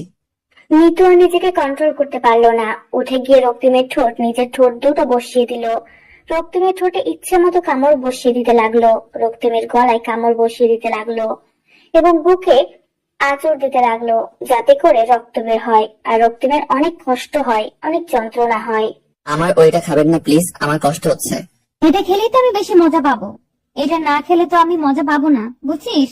তুই তো চুপচাপ করে থাক। আমি বুঝতে পারতেছি না আপনি কেন এত নোংরা কাজ করতেছেন, প্লিজ আমাকে ছেড়ে দেন। তুই চুপচাপ থাক আর নে, তুই এখন এই দুইটা খা, বুঝছিস? আমার পক্ষে সম্ভব না, আমি এত নোংরা কাজ করতে পারবো না, প্লিজ আপনি এখান থেকে সরে যান। ভালোই ভালোই বলতেছি, তাই গায়ে লাগতেছে না, তাই না? এখন যদি আবার বেশি রকম করে ফেলি, তখন তো আবার শ্বশুর করে খাবি। আপনি এটা মোটেও ঠিক করতেছেন না, আমার সাথে এর জন্য আপনাকে একদিন পস্তাতে হবে। সেটা পরে দেখা যাবে, এখন যেটা করতে বলছি সেটা কর, না হলে কিন্তু খুন করে ফেলবো। আমার হাতে দেখতে পাচ্ছিস সেটা কি? আজকে কিন্তু 6ষ্ঠতম দিন, কালকে আমাকে প্লিজ বিদায় করে দিবেন। আমি এসব কাউকে বলবো না, আমি চলে যাবো এই শহর থেকে। আচ্ছা ঠিক আছে, এখন তুই আমাকে মজা দিবি, আর যদি আমাকে ইচ্ছা মতো মজা দিতে পারিস তাহলে কিন্তু আমি তোকে কালকে ছেড়ে দিব। মিতু কথা শুনে রক্তিম একটু সাহস পেল। তারপর মিতুকে তার ইচ্ছে মতো আদর করতে লাগলো, যেটা আদর করলে একটা মেয়ে একদম মাতাল হয়ে যেতে পারে, সেই লেভেলের আদর করতে লাগলো রক্তিম মিতুকে। মিতু অনেক মজা পাচ্ছে, তার ইচ্ছে করতেছে এখানে এসে হারিয়ে যেতে, এই সুখ থেকে যেন কখনো ফিরে না আসে। বেশ কিছুক্ষণ এভাবে তাদের রোমান্টিক মুহূর্ত পার করার পর রক্তিম মিতুকে ছেড়ে দিয়ে এক সাইডে গিয়ে বসে পড়লো আর চিন্তা করতে লাগলো যে কেন সে এত ভুল কাজ করতেছে। অনেক মজা হয়েছে জানিস, অনেক অনেক। আচ্ছা তাহলে এখন আমি একটু বাইরে যাব, আমার কিছু ভালো লাগতেছে না, তারপর কালকে আমাকে প্লিজ যেতে দিয়েন। সেটা কালকে দেখা যাবে, আর এখন কোথাও বাইরে যাওয়া যাবে না তোর। আপনি কিন্তু আমাকে কথা দিয়েছেন, আর কথা দিয়ে প্লিজ অন্তত কথাতে রাখবেন আপনি। তুই কি আমাকে বিয়ে করবি? তাহলে আজকে তোকে আমি বিয়ে করতেছি কাজী অফিসে, চল। এসব আপনি কি বলতেছেন? আমি পারবো না আপনাকে বিয়ে করতে, প্লিজ আমাকে ছেড়ে দেন, আমি এসবের মাঝে নেই। আমি তো তোকে বিয়ে করবো, তোকে ছাড়া তো অন্য কাউকে বিয়ে করবো না, চল কাজী অফিস। আমাকে মাফ করবেন আপু, আমি পারবো না আপনাকে বিয়ে করতে, আমাকে ছেড়ে দেন প্লিজ, আমার সাথে এরকম করবেন না, তাহলে আমি আত্মহত্যা করতে বাধ্য হব। আমি কি তোকে ভালোবাসি? তুই আত্মহত্যা করতে চাইলে চুপ হয়ে যাই, তুই আত্মহত্যা করতে চাইলে চুপ হয়ে যাব, তোর যেটা খুশি সেটাই করবি, বিয়ে করবো তোকে, এটাই ফাইনাল কথা। কেন আপনি আমার সাথে এরকম করতেছেন? আমার কি দোষ ছিল? আমি বাসায় যাব, প্লিজ আমাকে যেতে দেন। আমাকে বিয়ে কর, তোর বাসায় রেখে আসবো, সত্যি আমি তোকে তোর বাসায় দিয়ে আসবো। না, আমি এটা করতে পারবো না, আমি আপনাকে বিয়ে করতে পারবো না, প্লিজ আমাকে যেতে দেন। কখনোই না। এখন যদি তুই যেতে চাস তাহলে আমি আব্বুকে বলে তোকে খুন করে সবকিছু ক্লিয়ার করতেছি, দাঁড়া। আমি বুঝতে পারতেছি না কেন আপনি আমার সাথে এরকম করতেছেন, আমি কি ভুল করেছি? আমি কি দোষ করেছি শুনি? আর একটা কথা যদি তুই আমার সাথে বলেছিস তাহলে কিন্তু তোর অবস্থা খুব খারাপ আছে। এখন যা, সুন্দরভাবে গোসল করে তারপর ফ্রেশ হয়ে রেডি হ, আমরা বিয়ে করতে যাচ্ছি। না, আমি এটা করতে পারবো না, আমাকে এখানে খুন করে ফেললেও আমি আপনাকে বিয়ে করব না, বিয়ে করব না, বিয়ে করব না। তোকে খুন না করে যদি তোর বাবা মাকে খুন করে তাহলে কি করবি বল? না মানে কি কি বোঝাতে যাচ্ছেন আপনি আমাকে? আমি তোর পরিবারের খোঁজ খবর নিয়েছি, বুঝছিস? তোর বাসা কোথায়, তুই কোথায় থেকে এসেছিস, সবকিছু আমি জানি, তাই বেশি নাটক না করে এখন যা। রক্তিম এবার নিরুপায়, বড়লোকের মেয়ে খোঁজ খবর নিতে পারে এটাই স্বাভাবিক। এখন যদি তার ভুলের কারণে তার বাবা মার জীবন হারাতে হয় আর তাকে বেঁচে থাকতে হয়, সে কখনোই পারবে না। তার বাবা মাকে ছাড়া বেঁচে থাকতে, তাই রক্তিমের ইচ্ছার বিরুদ্ধে গিয়ে গোসল করে ফ্রেশ হয়ে রেডি হতে লাগলো। আর এদিকে মিতু গোসল করে বউয়ের সাজে সাজতে লাগলো। সবাই জিজ্ঞেস করতেছে যে কেন এত সাজুগুজু করতেছে, বলতেছে সে এমনিতেই ঘুরতে যাবে। সবাইকে তো আগে থেকেই বলা আছে যে এই ছেলের সাথে কিছুদিন টাইম পাস করবে, তারপর ছেড়ে দিবে। কিন্তু তার আব্বু জানে তারা বিয়ে করেছে। এদিকে আশিস এবং সুমাইয়া দুজনে আজকে সকাল সকাল ঘুরতে বের হয়ে গিয়েছে। গতকাল তাদের সুন্দর একটা রিলেশনশিপ শুরু হয়ে গিয়েছে, তাই সকাল সকাল আজকে দুজনে অনেক সুন্দরভাবে সাজগোজ করে বেরিয়ে পড়েছে সারাদিন ঘোরাঘুরি করার জন্য, একে অন্যকে সময় দেওয়ার জন্য। সুমাইয়া চুপ থাকতে থাকতে এখন তার খুব খারাপ লাগতেছে। আর এদিকে আশিস চুপচাপ শুধু শহরটা দেখে যাচ্ছে আর ভাবতেছে কখন চাকরিটা হয়ে যাবে তার। কি হলো এইভাবে চুপ করে আছিস যে? ব্যাপার কি? কোনো কথা বলছিস না? মন খারাপ? আরে না, মন খারাপ হবে কিসের জন্য, এমনি ভাবতেছি আর কি। সেই ভাবাটা কি নিয়ে বুঝতেছি না তো, এরকম মুখ গোমরা করে বসে আছিস ঘুরতে বের হয়ে। ভালো লাগতেছে না কিছু, জবটা যে কবে হবে আর কবে যে তোকে নিজের করে নিতে পারবো সেটাই কল্পনা করতেছি। এত অধৈর্য হচ্ছিস কিসের জন্য? ধৈর্য ধর, আমি তো আছি, তোকে ছাড়া কোথাও যাবো না। যদি মরেও যাই, বুঝেছিস? বাস্তবতাটা কিন্তু অন্যরকম, বুঝছিস? আমি যদি কোনো কিছু করতে না পারি তোকে কখনোই নিজের করে নিতে পারবো না, কারণ তোর বাবা অনেক বড় লোক আর আমি গরিব ঘরের একটা ছেলে। আমার বাবা মোটেও এরকম না। আর তার থেকে বড় কথা হচ্ছে, তুই যদি নিজেকে আর কখনো গরিব বলেছিস, তাহলে তোকে আমি ছেড়ে কথা বলবো না। আচ্ছা এসব বাদ দে, আর তোকে দেখতে কিন্তু আজকে অনেক সুন্দর লাগতেছে। আমার ইচ্ছা করতেছে তোকে গভীর ভাবে একটু ভালোবাসতে। এত রোমান্টিক মুড কিন্তু ভালো না, বুঝতে চান মিস্টার? আনরোমান্টিক হয়ে আর কতদিন থাকবে শুনি মিসেস? সময় বলে দেবে কে আনরোমান্টিক আর কে রোমান্টিক, বুঝেছেন? সময় হোক, তারপর দেখিয়ে দেবো। ও আচ্ছা, তাই নাকি? আপনার সেই সময়টা কবে আসবে শুনি? যখন আমার সময়টা আসবে না, তখন দেখা যাবে আপনি অনেক ব্যস্ত হয়ে যাবেন। তাই বলতেছি এখন এই সময়টা না হয় কাজে লাগিয়ে নেই, চলেন গিয়ে কোথাও বসি। অনেক ফাজলামি হয়েছে, এখন নামো রেস্টুরেন্টে কিছু খাওয়া দাওয়া করি, ক্ষুধা লাগছে। আর এরকম আনরোমান্টিক মুডে থাকা বাদ দিয়ে একটু নর্মাল হওয়া, বুঝেছো? পাশে যদি এরকম একটা সুন্দরী রমণী থাকে তাহলে কি নর্মাল হয়ে থাকা যায়? এরকম কাব্যিক কথা বাদ দেন, বাস্তবতায় ফিরে আসেন, বুঝেছেন? এখন এখানে অনেক মানুষজন আছে। আচ্ছা, আমার পোড়া কপাল, কি আর করার তাহলে? আর কি করব, চুপ করে থাকি। সুমাইয়া মুচকি হাসি দিয়ে রিক্সা থেকে নেমে পড়লো, আর এদিকে আশিস সে রিক্সা থেকে নেমে সুমাইয়ার হাতে হাত রেখে দুজনের রেস্টুরেন্টের ভিতরে চলে গেল। গিয়ে বসলো আর ওয়েটারকে অর্ডার দিল। দেওয়ার পর তারা দুজনে বসে খুনসুটি করতেছে, আর এদিকে আশিস সুমাইয়ার হাত নিয়ে খেলা করতেছে। আর সুমাইয়ার খুব ভালোই লাগতেছে আশিস এরকম দুষ্টুমি গুলো। অনেকক্ষণ দুষ্টুমি করার পর তাদের খাবার চলে আসলো। তারা খাওয়া দাওয়া শেষ করে উঠে যাবে, এই মুহূর্তে সুমাইয়ার ফোনে ফোন আসলো। সুমাইয়া ফোন হাতে নিয়ে দেখে যে মিতুর ফোন। কোথায় রে? তোর কোনো খোঁজ খবর পাওয়া যাচ্ছে না দুদিন থেকে, ব্যাপার কি? কই হারিয়ে গেছিস? আমি আবার কোথায় হারিয়ে যাব? তোর কোন খোঁজ খবর পাওয়া যাচ্ছে না? আমরা তো ঠিকই আছি, তুই তো ক্যাম্পাসে আসছিস না। কি মজা নিচ্ছিস তুই, ভালো জানিস। আচ্ছা সব বাজে কথা বাদ দে, এখন একটা ভালো কথা বলি, মন দিয়ে শোন। যেটা বলতেছিস সেটা কর। তোর আবার কি হলো? তুই আবার কি ভালো কথা বলতেছিস বল। তোর কিছু লাগবে, কোনো সিফটি লাগলে বল, নিয়ে গিয়ে দিয়ে আসি। ফাজলামি বাদ দে, আমি বিয়ে করতেছি আর কাজে অফিসে যা, সবকিছু রেডি করে রাখ, আমি যাচ্ছি। মাথা ঠিক আছে তোর? কি বলতেছিস তুই? কালকে না পরশুদিন বললি যে তুই কখনো বিয়ে করবি না, আর এখন বলতেছিস বিয়ে করছিস। কাকে বিয়ে করছিস শুনি? যে ছেলেকে তুলে এনে রেখে দিয়ে মজা নিতেছি সেই ছেলেকে বিয়ে করতেছি, বুঝছিস? আর কোনো কিছু বলা লাগবে তোকে? এখন যেটা বলতেছিস সেটা শোন। কি বলছিস? আমার মাথায় কোনো কিছু ঢুকছে না। তুই ওই ছেলেকে কেন বিয়ে করছিস? এত বড় লোকের মেয়ে হয়ে তুই? আর একটা যদি কথা বলেছিস, এখন আসিস কে সঙ্গে নিয়ে আয়, এখন আশিসকে সঙ্গে নিয়ে আয়। আশিসকে ফোন করার, ফোন দিয়ে বল যে তোর সাথে দেখা করতে, আর তুই আশিসকে সঙ্গে করে কাজে অফিসে আয়। আচ্ছা তাহলে দেখা হলে বাকি কথা হবে। এখন তুই তাহলে বেরিয়ে আয়, আমরা যাচ্ছি কাজী অফিসে। কি হয়েছে বুঝতে পারলাম না। কার বিয়ে আর কিসের বিয়ে? কিসের কাজে অফিস? নিতু বিয়ে করছে। যে ছেলেটাকে নিয়ে গিয়ে মজা করতেছিল, সেই ছেলের প্রতি এত মায়া জন্ম হয়ে গিয়েছে, এখন তাকে বিয়ে করবে। এই মৃত্যুটা না ছেলেটার জীবনটা নষ্ট করে দিল। এখন বিয়ে করার পর কিছুদিন পর ছেড়ে দিবে, ছেলেটা মৃত্যুর মায়া পড়ে যাবে আর ছেলেটা পাগল হয়ে থাকবে। এটাই হচ্ছে মৃত্যুর প্ল্যান। ছেলেটার জীবনটা নষ্ট করে দিয়ে কি লাভ তার? তুই তো ভালো করে নিতুকে চিনিস তাই না? এখন আমি বাকিটা তোকে কি বলবো? তুই ওকে ভালো করে জানিস, আমি ওকে ভালো করে চিনি। ওর মাথায় যে কি চলছে আমি কিছুই বুঝছি না। আচ্ছা চল দেখি কি হয় কি না হয়। আগে একটু ওকে বোঝানোর চেষ্টা কর তুই, বিয়ে না করার জন্য। ছেলেটার জীবন নিয়ে খেলার কি দরকার? তোর কি মনে হয় ও আমার কথা রাখবে? আচ্ছা চল গিয়ে কথা বলি, তারপর দেখি কি হয় না হয়। তারপর আশিস এবং সুমাইয়া দুজনে কাজী অফিসের উদ্দেশ্যে রওনা দিল, আর এদিকে মিতু রক্তিমকে জোর করে গাড়িতে বসিয়ে নিল। রক্তিম মুখ গোমরা করে আছে আর ভাবতেছে কেন সেই শহরে আসলো।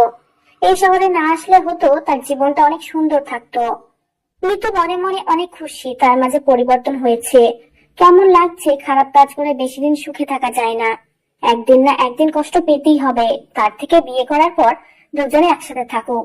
আর তার বাবা জানে মিতু ছেলেটাকে বিয়ে করেছে, আর তার বাবা ছেলেটাকে পছন্দ করেছে, আর মিতু একটু পছন্দ করে। রক্তিম দেখতে শুনতে অনেক ভালো, হ্যান্ডসাম, যে কোনো মেয়ে দেখলেই তার প্রেমে পড়তে বাধ্য হবে। কিন্তু পোশাক দেখে কেউ তার প্রেমে পড়বে না, এটাই হচ্ছে বাস্তবতা। দুজনে কাজী অফিসের সামনে এসে নেমে পড়লো, আর কাজী অফিসের সামনে এসে দেখে সুমাইয়া আর আশিস তাদের জন্য অপেক্ষা করতেছে। ভিতরে সবকিছু ঠিকঠাক করে রেখেছিস তো নাকি, না আবার কোনো কিছু বাকি রাখছে সবার? তোর সাথে আগে আমাদের কিছু কথা আছে, কথাগুলো শেষ করে তারপর বিয়েটা সম্পূর্ণ হবে, বুঝছিস? আগে বিয়ে করি, তারপর বাকি কথা হবে। কথা বলার দিন শেষ হয়ে গেল নাকি? এখন বিয়েটা করি আগে, তারপর। তুই কেন বুঝতে পারতেছিস না? এই কথাগুলো বিয়ের আগেই বলতে হবে। কথা বল, তাড়াতাড়ি শেষ কর। বিয়েটা করতে হবে তাড়াতাড়ি। আর সুমাইয়া, তুই এখানে দাঁড়িয়ে কি করতেছিস? ভেতরে যা, কাজী সাহেবকে সবকিছু রেডি করতে বল। সবকিছু বলে রাখছি, কোনো সমস্যা নেই। আগে কথাগুলো শোন, আশিস কি বলে, তারপর না হয় দেখা যাবে। তুমি বুঝতে পারছি না তোরা দুজন আমার সাথে এরকম করতেছিস কিসের জন্য? কি করছি আমি? তেমন কিছু না, আশিস নাকি তোকে কিছু কথা বলবে। কথাগুলো শোন, তারপর ডিসিশন নে কি করবি। আচ্ছা বল, তোর আবার কি জ্ঞান মাথায় আসলো? আর সেই জ্ঞান এখন আমাকে দিতে হবে শুনি? দেখ, ছেলেটা কিন্তু তোকে ইচ্ছাকৃতভাবে বিয়ে করতেছে না, তুই জোর করে তাকে বিয়ে করতেছিস। এটা কি একজন ব্যক্তির স্বাধীনতা দেওয়া হলো? তুই এই টপিক বাদ দিয়ে অন্য যে কোনো টপিক নিয়ে কথা বল আমার সাথে। আমি তোকে কিচ্ছু বলবো না, প্লিজ। দয়া করে এই টপিক নিয়ে আমার সাথে কোনো কথা বলবি না। এক দোস্ত, তুই একজন শিক্ষিত, তাই বলতেছি প্লিজ অশিক্ষিতদের মতো কাজ করিস না। ছেলেটার অবস্থা দেখ, একবার চোখ মুখ শুকিয়ে গিয়েছে ভয়ে। বলতেছি তো আমি সবকিছু ঠিক করে নেব। তুই কি আমাকে ভালো হওয়ার সুযোগ দিবি না নাকি? আর যদি এখন বলিস ছেলেটাকে ছেড়ে দিতে, তাহলে ছেড়ে দেব, কিন্তু পরে আবার আমাকে কোনো কিছু বলতে পারবি না। তুই কি ছেলেটাকে বিয়ে করে ভালো হয়ে যাবি? কিছুদিন পর তো ছেলেটাকে তোর ভালো লাগবে না, তখন ছেলেটাকে ছেড়ে দিবি আর ছেলেটা তোর মায়া পড়ে যাবে। তখন কি হবে ছেলেটার? একটু ভেবে দেখেছিস? কারণ মায়াটা তো কখনো পড়িসনি। তা হয়েছে, এখন চুপ থাক। আমি এসব নিয়ে কথা বলতেছি না। যা ভেতরে গিয়ে কাজী সাহেবের সাথে কথা বল, সবকিছু রেডি করতে। আমরা ভেতরে যাচ্ছি। আচ্ছা, তোরা দুজন ভিতরে গিয়ে কাজী সাহেবের সাথে কথা বল, আমি ছেলেটার সাথে কথা বলতেছি। আর আমাকে তো বিশ্বাস করিস নাকি? তুই বিশ্বাস করি, কিন্তু এই বিশ্বাসঘাতকতা করিস না, যাতে করে আমাকে উল্টাপাল্টা কিছু করতে হয়। সেটাও কিন্তু ভেবে দেখিস। তাদের ভেতরে আয় দুজনেই। তারপর মিতুল এবং সুমাইয়া দুজনে কাজী অফিসের ভিতরে গেল। এদিকে আশিস রক্তিমকে সাথে করে নিয়ে এক সাইডে গিয়ে দাঁড়িয়ে পড়লো। রক্তিমকে দেখেই বোঝা যাচ্ছে একদম ভয় আছে, কিন্তু আশিস এখন কি করবে বুঝতেছে না, যে সে এখানে কি করতে পারবে না, কারণ সেই ক্ষমতা তার এখানে নেই। আশিস রক্তিমকে সাথে করে নিয়ে আসলো একটু স্বাভাবিক করার জন্য। ভাইয়া, এত ভয় পাওয়ার কিছু নেই, বিয়ে তো করতেছে, আর যেভাবে কথা বললো তাতে মনে হচ্ছে না আপনার সাথে কোনো খারাপ কিছু করবে। ভাইয়া, আমার একটা অনুরোধ রাখবেন? আমি আমার বাবা মার ঠিকানা দিচ্ছি, আপনি কি তাদেরকে একটা জায়গায় রেখে আসবেন? আমি সেই ঠিকানাটা আপনাকে দিচ্ছি। আচ্ছা, এটা কেন করতে হবে? আপনার বাবা মা তো গ্রামের বাসায় আছে, ঠিক আছে, সমস্যা কি? ভাইয়া, আমি আপনার পায়ে ধরে বলতেছি, প্লিজ আমার এই উপকারটা করে দেন। আমার এই কাজটা আপনি করে দেন, আমি সারা জীবন আপনার কৃতজ্ঞতা প্রকাশ করবো, প্লিজ। আচ্ছা ভাইয়া, আমি সবকিছু করে দেব। এখন তো কিছুক্ষণ আপনার সাথে আমি আছি না, আজকে সারাদিন তো প্রায় আপনার সাথেই থাকবো। সো যাওয়ার আগে আপনার কাছ থেকে ডিটেলস গুলো নিয়ে তারপর চলে যাব। ঠিক আছে ভাইয়া, একটু দয়া করে আমার এই কাজটা করে দিবেন ভাইয়া, প্লিজ, আপনাকে আমি অনুরোধ করতেছি। দেখেন ভাইয়া, আমিও কিন্তু বড় লোকের ছেলে না, আমি একজন কৃষকের ছেলে।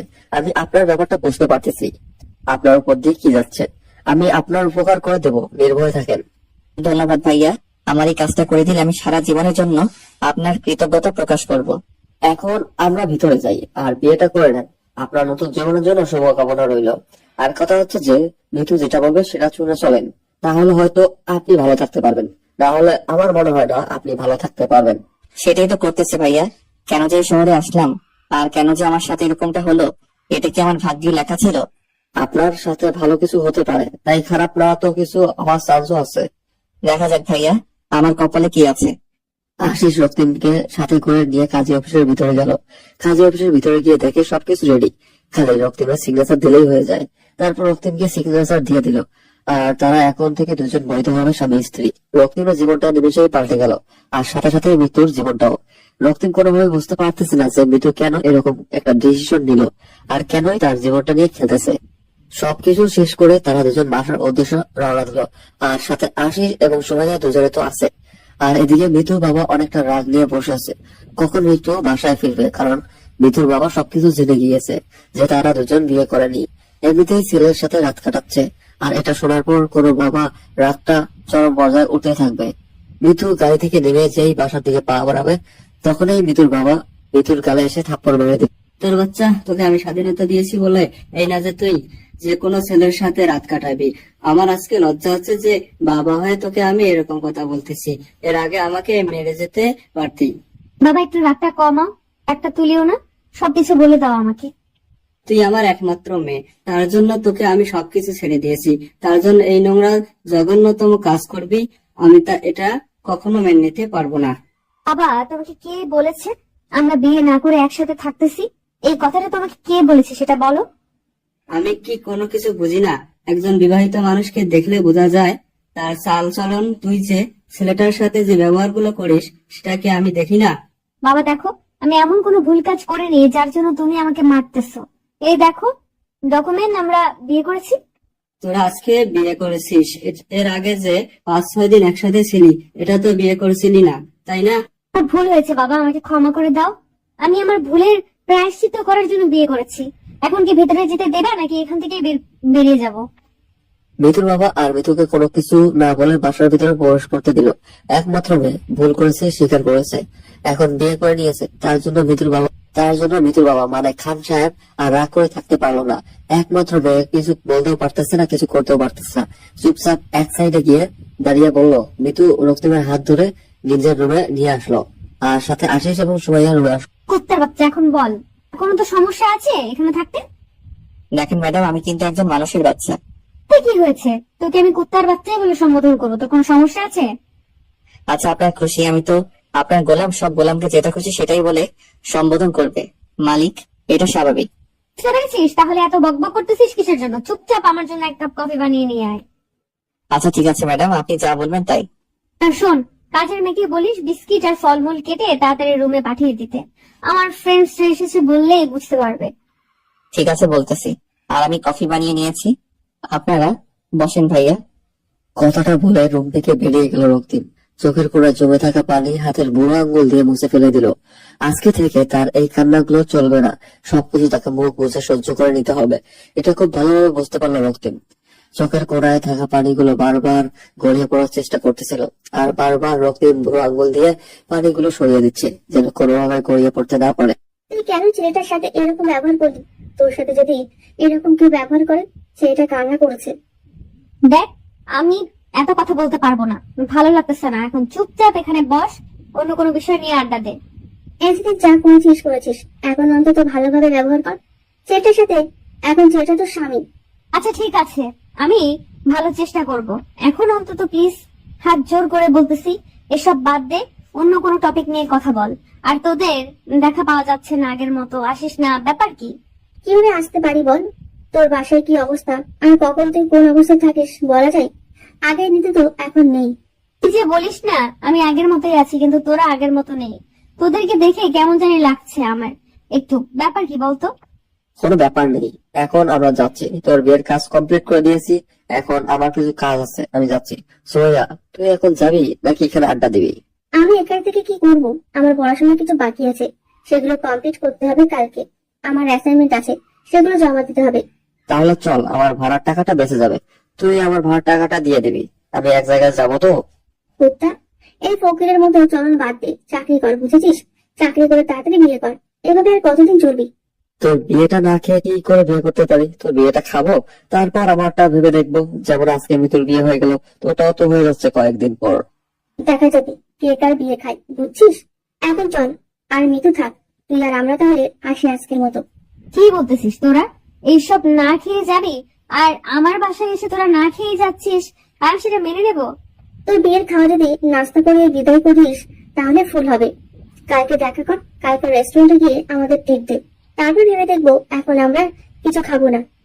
সেটা তো খাওয়াবো, কিন্তু এখন অন্তত নাস্তা করে যা তোরা। হয়তো অনেকক্ষণ ধরে কিছু খাচ্ছিস না, তোদেরকে দেখে বোঝা যাচ্ছে। আমরা ঠিক আছি, আমরা এখন যাচ্ছি।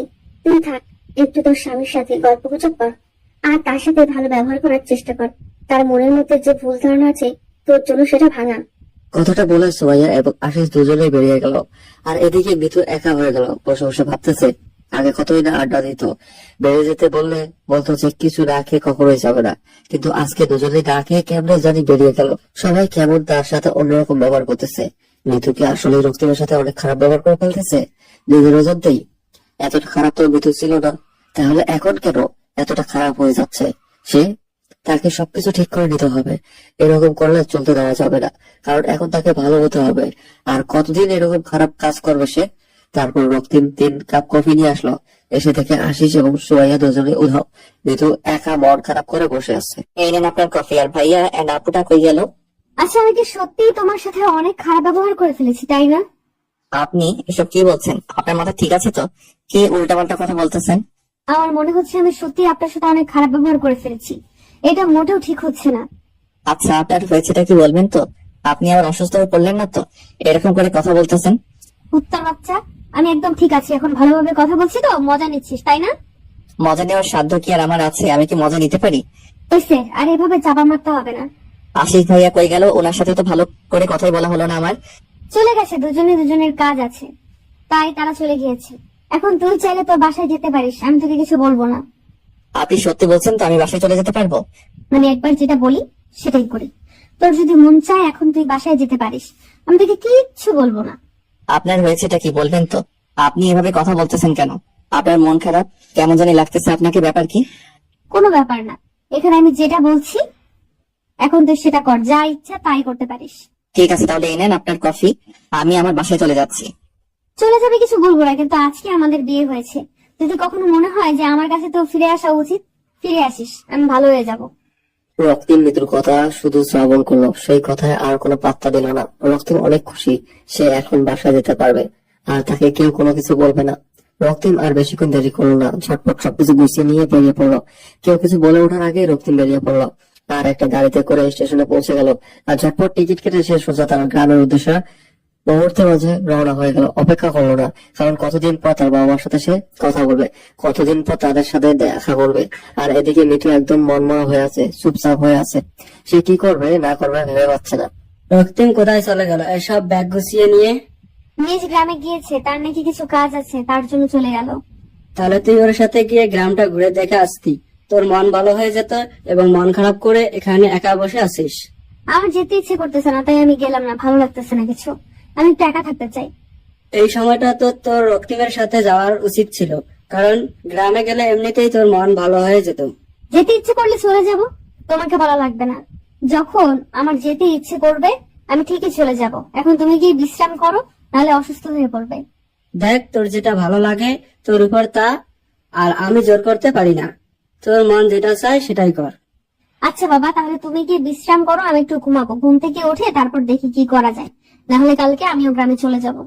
তারপর খান সাহেব নিজের রুমে চলে আসলো এবং বিছানায় শুয়ে পড়লো। তার মেয়ের মতিগতি দেখে খান সাহেব সবকিছু বুঝতে পারতেছে, কিন্তু খান সাহেব রাগারাগি করলো না, চুপ রইলো।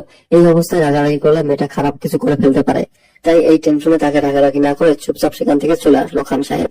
খান সাহেব তো ছোট বাচ্চা না, তিনি সব খোঁজ খবর নিয়ে নিয়েছে তার মেয়ে কি করে না করে, কিন্তু একমাত্র মেয়ে বলে কিছু বলতে পারে না। যদি রাগ করে কোথায় চলে যায় কিছু বলতেও পারবে না। এখন তুই কোথায় যাবি? তুই যে বললি তোর কাজ আছে, কিন্তু আমার জানা মতে তোর কোনো কাজ নেই। আসলে ওই ছেলেটা আছে না রক্তিম, ওর বাবা মাকে একটা সেফ জায়গায় নিয়ে যাইতে হবে। কিসের জন্য জানি না, একটা ভয় কাজ করতেছে ওর মনে। তার জন্য আমাকে এই অনুরোধটা করেছে। কি বলতেছিস তুই? তুই কি গ্রামের বাসা চিনিস? আর তুই কেন এটা করতে যাবি? তোর কি ভয় লাগে না?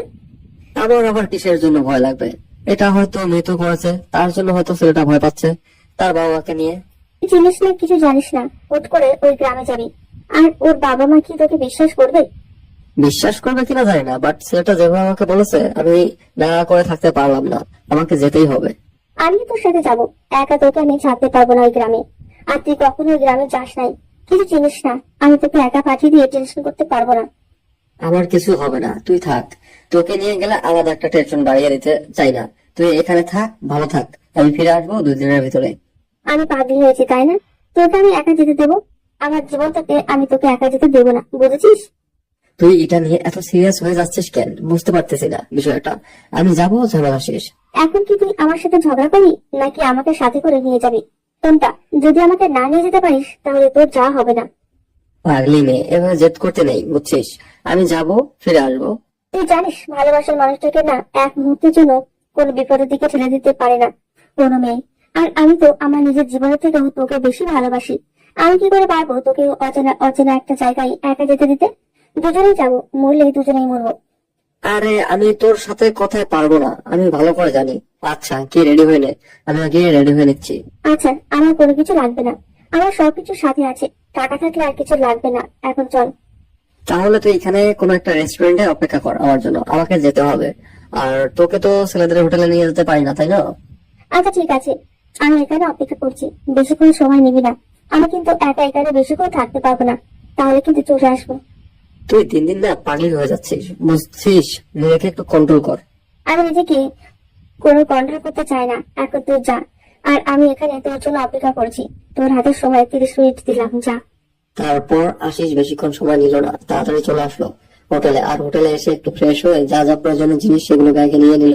তারপর সুমাইয়ার কাছে চলে আসলো, সঙ্গে করে বাসার উদ্দেশ্যে রওনা দিয়ে দিয়েছে। আর এদিকে রক্তিমও বাসার কাছাকাছি প্রায় চলে এসেছে। রক্তিমের কাছে তো আশিসের নাম্বার নেই যে ফোন করে মানা করে দেয় যে ওখানে যেন না আসে। সবকিছু ঠিকঠাক হয়ে গিয়েছে। আর বিশেষ করে রক্তিমের মনে নেই যে আশিসকে এখানে আসতে বলেছে।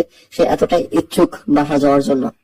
এদিকে রক্তিমের বাড়ি পঞ্চগড়। কিছুক্ষণ পরে আশিস এবং সুমাইয়া দুজনে তাদের বাসায় এসে উপস্থিত হলো। তার সব থেকে বড় অবাক হলো আশিস যে রক্তিম তাকে এখানে আসতে বললে আর সে রক্তিম এখানে আগে পৌঁছে গিয়েছে। ব্যাপার কি? আশিস অবাক হয়ে রক্তিমের দিকে তাকিয়ে আছে। আর রক্তিম একটু সাহস করে সামনে এসে দাঁড়িয়ে পড়লো। কি হলো, তুমি বাসায় আসলে কিভাবে এত তাড়াতাড়ি? আমি কি জানি? আপনার বান্ধবী কি হলো, আমাকে বললো যে আমি ইচ্ছা করলে বাসায় যেতে পারবো। আর আমি এক ছুটে ওখান থেকে বেরিয়ে এসেছি, সোজা এসে গাড়িতে করে বাসায় চলে আসলাম। মিতুকে আপনি কিছু জিজ্ঞেস করেননি যে কেন এরকমটা করতেছে আপনার সাথে, আর আপনাকে কেন বাসায় আসতে দিল? জিজ্ঞেস করেছিলাম তো উনি বললো যে আমার যা খুশি তাই করতে পারবো। উনি কোনো এখানে হস্তক্ষেপ করবেন না, তাই আমি আমার বাবা মার কাছে চলে আসলাম। আর আপনি যে মেয়েটাকে বিয়ে করলেন তার কি হবে? তাকে একদম ছেড়ে চলে আসলেন আপনি? এটাকে কি কেউ বিয়ে বলে? বলেন তো। আর এভাবে বিয়ে করলে কি বিয়ে হয়ে যায়? আপনার কথা ঠিক আছে, বাট মেয়েটা কেন আপনাকে বাসায় আসতে দিল? আর কেন ও সবকিছু ঠিকঠাক করলো? নাকি তাকে একবারও জিজ্ঞেস করেছেন এটা আপনার সাথে আসবে নাকি না? কি যে বলেন না, মেয়েটা এত বড় লোকের মেয়ে আসবে আমার এই ভাঙা বাড়িতে? আপনি তো দেখতেই পাচ্ছেন। আপনি যদি বিয়ে করে বউ আসতেও পারতো, তাই না? আর যেমন করে হোক আপনাদের তো বিয়ে হয়ে গিয়েছে, আপনারা তো এখন বৈধভাবে স্বামী স্ত্রী। কি যে বলেন না আপু, আপনার মাথা ঠিক নেই। আচ্ছা আপু, আপনারা বসেন, নাস্তা করেন, আজকে থাকবেন আর গ্রামটা ঘোরাঘুরি করে কালকে চলে যাবেন শহরে। না ভাইয়া, আজকে আমরা তাহলে ফেরত যাব, আমাদের এক্সাম আছে তো। আর তোমার কথাটা রাখার জন্য আমি এসেছিলাম, আর তুমি এসেই পড়েছো, তাহলে থাকো, আমরা চলে যাচ্ছি। কি যে বলেন না ভাইয়া, আপনারা আজকে যেতে পারবেন না। আজকে আমার এই গরিবের ভাঙা বাড়িতে আপনাদের থাকতে হবে, আর কালকে গ্রামটা ঘুরে দেখে বিকেলে চলে যাবেন। আজকে থাকতে পারতেছি না ভাইয়া, আমরা আজকে আমাদেরকে চলে যেতেই হবে। আমরা তো তোমার বাসা দেখলাম, যে কোনো একদিন হুট করে চলে আসবো, আর সেদিন এসে তোমার গ্রামটা পুরোটা ঘুরে দেখবো, 2 দিন থাকবো। আচ্ছা একটু ভেবে দেখেন আজকে কি থাকা যায় কিনা। থাকলে আমার অনেক ভালো লাগতো, আপনাদের সাথে অনেক আড্ডা দিতাম। না ভাইয়া, তাহলে আমরা আজকে ব্যাগ যাচ্ছি, তোমার সাথে খুব শীঘ্রই দেখা হবে ইনশাল্লাহ। তারপর আশিস সুমাইয়ার হাত ধরে সেখান থেকে চলে আসলো। সুমাইয়া একটু অবাক লাগতেছে যে আশিস তো এরকম করে না, কারোর সাথে কথা বলে না, সবসময় হাসি খুশি ভাবে সবার সাথে কথা বলে। আজকে কেমন জানি একটা রাগ করে তার ভিতরে অনুভব করতেছে সুমাইয়া। কিন্তু সুমাইয়া কেন কিন্তু সুমাইয়া কোনো কথা না বলে চুপচাপ করে আছে, কোনো কথা বললো না। হয়তো আশিস যেটা করতেছে ঠিক করতেছে। তারপর তারা যখন সেখান থেকে বেরিয়ে আসার সময় আশিসকে কোনো কিছু বলার সাহস আছে নাকি, কারণ আশিসের দিকে তাকিয়ে বোঝা যাচ্ছে যে আশিসের অনেক রাগ আছে। সুমাইয়া চুপ করে রইলো, আর আশিস একদম চুপ করে আছে, কোনো কথা বলতেছে না, গম্ভীর হয়ে বসে আছে। আমরা কিন্তু আজকে ওখানে থেকে যেতে পারতাম, বুঝছো? গ্রামটা কিন্তু অনেক সুন্দর, দেখতে পাচ্ছিস না রাস্তাগুলো কত সুন্দর, আর চারিপাশে সবুজে ভরা। আমরা এখন মিথুর বাসায় যাব, আরো কি হয়েছে না হয়েছে সেটা শুনবো, তারপর বাকি কথা হবে। ওর এখন কোন ভূতে ধরছে নাকি আর কি করতেছে নিজেই তো বুঝতে পারছি না আমি। যতই হোক, ও আমাদের কিন্তু অনেক ছোটবেলার ফ্রেন্ড, আর হঠাৎ করে কি এমন ঘটে গেল যে এটা করলো? আচ্ছা চল তাহলে নিজের বাসায় যাই, গিয়ে দেখি ওর আবার কোনো বিভ্রান্তি ধরলো না তো, তারপর বোঝা যাবে এখন। তারপর সুমাইয়া এবং আশিস দুজনের মিতুর বাসার উদ্দেশ্যে রওনা দিল। মিতুর বাসায় গিয়ে দেখে বাইরে মিতু একা হাঁটাহাঁটি করতেছে, আর ফোনে গান বাজতেছে। মিতু, সুমাইয়া আর আশিসকে দেখে অবাক হয়ে গেল। এই সময় তারা এখানে একটু আগে তো কাজের কথা বলে বেরিয়ে গেল। সব ভালোবাসা সবার মন মতো হয় না। যদি আজকে মিতু রক্তিমের সাথে এই ব্যবহারগুলো না করতো, আর রক্তিম থাকতো অপর প্রান্তে আর মিতু থাকতো অপর প্রান্তে, কেউ কারো দেখা পাইতো না। কখন কার জীবনে কি ঘটে যায় কেউ বলতে পারে না, কখন যে কার লাইফে কেউ চলে আসে কেউ সেটা বলতে পারবো না। পুরানো আগে থেকে সবার লাইফে একজন ফিক্সড হয়ে রেখেছে। আমরা যে এদিক ওদিক ছোটাছুটি করি এটা বৃথা, এটা নিয়ে সময় অপচয় করা ছাড়া আর কিছুই না। তোমার ভাগ্যে যে আছে তুমি ঠিকই একদিন তাকে খুঁজে পাবে, আর তার সাথেই তোমার যতদিন না দেখা হবে তুমি ততদিন কোনো মেয়ে বা কোনো ছেলের কাছে গিয়ে সুখের সামনে গিয়ে থাকতে পারবে না। তোমার জন্য যে পার্মানেন্ট তার কাছে যাও, তোমার থেকে সুখী পারছেন কেউ হবে না। কি রে, তোরা দুজন আবার এখানে? তোরা না কোথায় যাবি? তোদের কি কাজ আছে? কাজের কথা বাদ দে, তোদের কি হয়েছে? রক্তিম বাসায় চলে গিয়েছে শুনলাম। তাকে যেতে দিয়েছি, নিজের সাথে নিজেই অনেক বোঝাপড়া করেছি, ছেলেটার সাথে অনেক অন্যায় করে ফেলেছি। তাহলে বিয়ের আগে এই কথাটা ভাবলি না কিসের জন্য? বিয়ে করেছিলি, ছেড়ে দিলি যে, আর এখন তুই এদিকে তাকে নিয়ে ভাবতেছিস। বাদ দে ওসব কথা, আমার জীবন আমি দেখে নেব। এখন বল তোরা কি খাবি, তোদেরকে তাই খাওয়াবো। তাও একটু ভেবে দেখলে ভালো হতো বলছি। এই বিষয়টা নিয়ে এভাবে সবকিছু শেষ করে কি ঠিক করবে? বিয়ে করার পর একরকম দুজন দুই দিকে। আরে বাদ দে না, সব কোনো কথা বলে লাভ হবে না। এখন যা হওয়ার তা তো হয়ে গিয়েছে। এখন তোদের খবর বল, তোরা কবে বিয়ে করতেছিস? আমরা আবার কিসের বিয়ে করব? আমরা তো বন্ধু, আমাদের মধ্যে সবকিছু ঠিকঠাক আছে। কিসের কার সাথে কার বিয়ে? দেখ, একদম নোংরামি করার চেষ্টা করবি না। এইভাবে আমার কাছে লুকানো হচ্ছে, তাই না? ঠিক আছে। আসলে তুই তো আগে থেকে জানিস আমি আশিসকে পছন্দ করতাম, ওকে বলে দিয়েছি, আর আশিসও রাজি হয়ে গেছে, তাই একটু আর কি। ও আচ্ছা, তাহলে তো ভালো খবর। তো বিয়েটা কবে করতেছিস? কবে বিয়েটা অ্যাটেন্ড করতে পারবো? এই তো জবের জন্য ট্রাই করতেছি, জবটা হয়ে গেলে বিয়ে করতেছি, বেশি সময় নেব না। আমার বাবার অফিসের একজন ম্যানেজার লাগবে।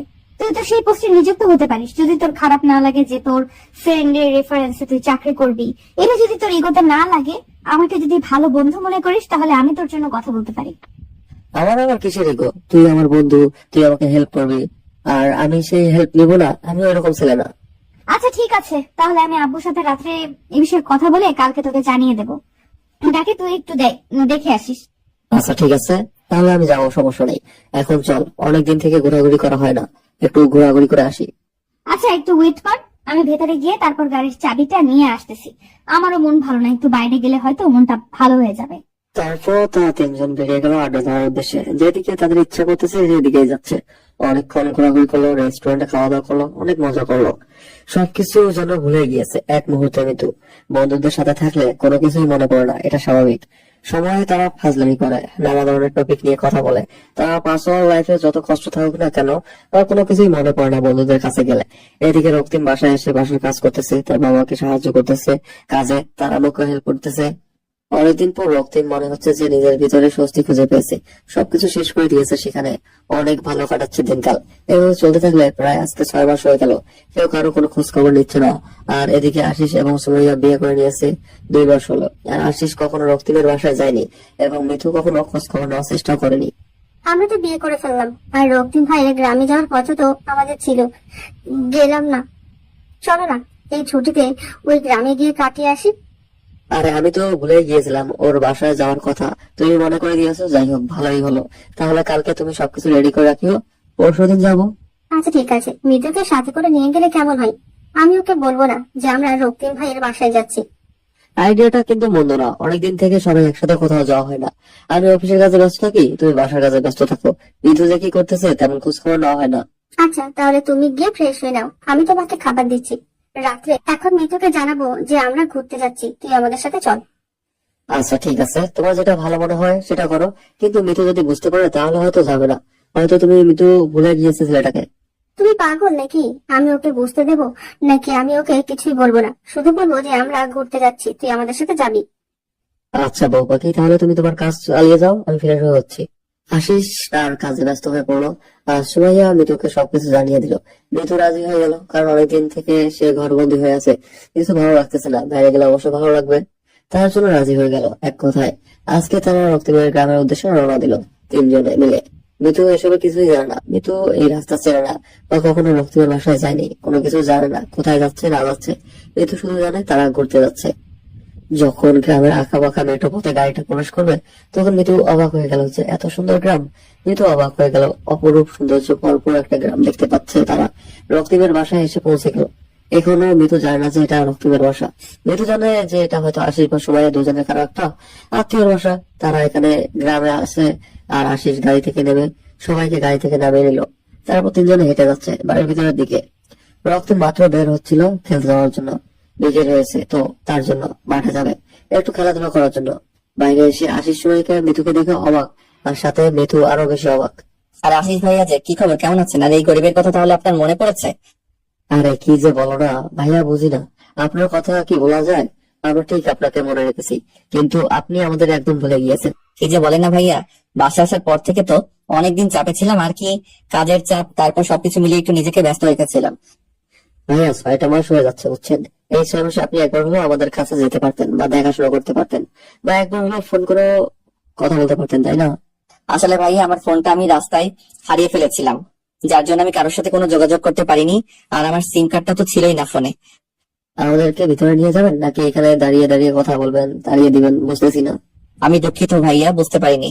আপনাদের দেখে এতটাই অবাক হয়ে গিয়েছি যে ভুলে গেছি। ভিতরে আছেন ভাইয়া, ভিতরে আসেন সবাই। তুমি এখন তো বলবাই, আমরা বলার পর তুমি তো বলবাই, বুঝতে পারতেছি তো, খোঁজ খবর নাও না। আর এখন বাসে এসেছি, তাও মনে হচ্ছে তোমার বিরক্তি কাটেনি। লজ্জা দিবেন না আপু, আমি আসলে অবাক এতটাই হয়েছিলাম যে ভুলে গিয়েছিলাম, কিছু বলতে পারতেছিলাম না। প্লিজ রাগ না করে এখন একটু ভিতরে আসেন, আমাকে ক্ষমা করে দিয়েন। রাগ থাকলে কখনো আসতাম না এখানে, বুঝেছেন? আমরা এখানে এসেছি কয়েকদিন থাকবো, আপনার কি কোনো সমস্যা হবে? আর কিছু হবে না, আমার আবার কিছু সমস্যা হবে। আপনারা চাইলে এখানে সারা জীবন থাকতে পারেন, আমার কোনো সমস্যাই হবে না। হয়েছে, অনেক বক বক করলেন, এখন চলেন ভিতরে, তারপর দেখি কি হয়। তারপর সবাই ভিতরে প্রবেশ করলো। আর মৃত্যুর মুখ থেকে এখনো কোনো শব্দ বের হয়নি। কি বলবে না বলবে বুঝতে পারতেছে না। কেমন জানি তার ভিতরে অন্যরকম একটা ভালো লাগা কাজ করতেছে। সবাই ভিতরে গেল। মৃত্যু সময় আশিস একটা রুমে গিয়ে বসলো। তারপর একে একে সবাই ফ্রেশ হয়ে এসে আড্ডা দেওয়ার জন্য প্রস্তুত নিল। এই সময় রক্তিম বাইরে গেল, সবাইকে বলে গেল যে 30 মিনিটের মধ্যে ফিরে আসবে। আসার পর সবাই গ্রাম দেখতে বেরিয়ে পড়বে। আর এই সময়টা যেন তার রেস্ট করে একটু। তোরা আমাকে এই জায়গায় নিয়ে আসলি কিসের জন্য? আর তোরা যে আমাকে এখানে নিয়ে আসবি আগে বললি না কিসের জন্য? আগে বললে কি তুমি আমাদের সাথে এখানে আসতে? জীবনে আসতে না, তার জন্য বলিনি। তোদের বলা উচিত ছিল, বুঝছিস? এখন আমি এখানে থাকবো না, এখান থেকে চলে যাব। আমাকে এখানে নিয়ে এসেছিস কিসের জন্য?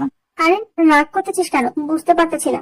আমরা 2-1 দিন ঘুরে তারপরে চলে যাব। তুই না বললে সাথে কথা মনে করবে যে তুই চিনিস না। তোরা ভালো করে জেনে শুনে আমাকে এখানে নিয়ে আসছিস, আমি সেটা খুব ভালোভাবে বুঝতে পারতেছি। আমি এখানে থাকবো না, সকালে উঠে চলে যাব। আচ্ছা ঠিক আছে, তাহলে তোকে আমরা গিয়ে গাড়িতে তুলে দিয়ে আসবো, সমস্যা নেই। তুই যদি এখানে থাকতে না চাস তাহলে তো আমরা জোর করতে পারি না, স্বাধীনতা বলতে কিছু আছে। দেখ আসিস, তুই কেন এটা করতে গেলি? এখানে না এসে যদি অন্য কোথাও যেতে পারতে খুব ভালো হতো। আমি ভাবলাম তোদের সাথে আড্ডা দিয়ে মন মেজাজ ফুরফুরা হবে, কিন্তু তোরা। আচ্ছা, আমার ভুল হয়েছে, আমাকে কালকে বিকেলে এখান থেকে রওনা দেবো, অন্য কোথাও গিয়ে আড্ডা দেবো, বুঝছিস? তাও এখন একটু চুপ থাক, মন মেজাজ ঠিক রাখ। আবার কালকে এখান থেকে চলে যাবো। আচ্ছা ঠিক আছে, আমি একটু ঘুমাবো, আমার খুব ঘুম পাচ্ছে। আমি এখানে ঘুমালাম, তোরা যখন ঘুরতে যাবি আমাকে একটু ডেকে নিস। আচ্ছা, সমস্যা নেই, তুমি ঘুমিয়ে পড়ো, আমরা যাওয়ার সময় তোমাকে ডেকে নিয়ে তারপর বেরিয়ে পড়বো। তার এই গ্রামটা অনেক সুন্দর, অনেকের কাছ থেকে শুনেছি, বুঝছিস? একটু হলেও বুঝতে পেরেছিলাম যখন গ্রামটাতে প্রবেশ করেছিলাম। আসলে মনে হয় অনেক মনোমুগ্ধকর গ্রাম হবে। দেখা যাক, ঘুরে করে তারপর রিভিউ দেবো। এখন ঘুমাই। কথাটা বলে মিঠু বিছানার উপর শুয়ে পড়লো। আর এদিকে আশিস যখন শুয়ে একটু বাইরে আসলো রুম থেকে। বাইরে এসে তারা দুজন একে অন্যের দিকে তাকাচ্ছে। মিঠু ফেসে দিয়েছে। তারা মিঠুর ভাবভঙ্গি ভালোভাবে বুঝতে পেরেছিল। মিঠু চেয়েছিল যেন আশিস এবং সুমাইয়া তাকে কত আকতি মিনতি করে থাকার জন্য, কিন্তু তারা দুজন যখন বললো মিঠু যেটা চায় সেটাই হবে, তখন মিঠুর অবস্থা দেখার মতো ছিল। মিঠু তো আর কোনো কথা বাড়াতে পারতেছিল না, ঘুমের বাহানা করে বিছানায় গিয়ে শুয়ে পড়ো। আশিস এবং সুমাইয়া আদরের নতুন বিবাহিত দম্পতি, তাদের তো একটু আজ একটু রোমান্স কিছু হবে, এটাই স্বাভাবিক। আশিস সুমাইয়ার পিছন থেকে সুন্দরভাবে জড়িয়ে ধরে আছে আর সামনের দিকে তাকে গ্রামের দৃশ্যগুলো দেখতেছে। আর এদিকে এই ফাঁকে আশিস দুষ্টুমি করে সুমাইয়ার গলায় তার ঠোঁট দুটো বসিয়ে দিচ্ছে। একটু আলতো করে সুমাইয়ার পেটে নিজের হাত দিয়ে স্লাইড করে দিচ্ছে। সুমাইয়া বারবার বাধা দেওয়ার সত্ত্বেও আশিস তার কাজ চালিয়ে যাচ্ছে। সুমাইয়া ভাবতেছে যদি কেউ হুট করে এসে পড়ে তখন কি হবে তাদের অবস্থা, কিন্তু আশিস তার কাজে মনোযোগ দিয়ে চালিয়ে যাচ্ছে। সুমাইয়ার অবস্থা অনেক ভালো লাগতেছে, অনুভূতিটা অন্যরকম, কিন্তু এই উপযুক্ত সময় এটা না, পরিবেশ। নিজের মনের মানুষকে পেলে ভালোবাসার উপযুক্ত কোনো জায়গা লাগে না। ভালোবাসতে গেলে নির্দিষ্ট কোনো কিছু স্পেস লাগে না, যেখানে সেখানে ফারগুলো তোমাকে ভালোবাসা যায়। আশিস সেই প্রমাণ দিচ্ছে সুমাইয়াকে।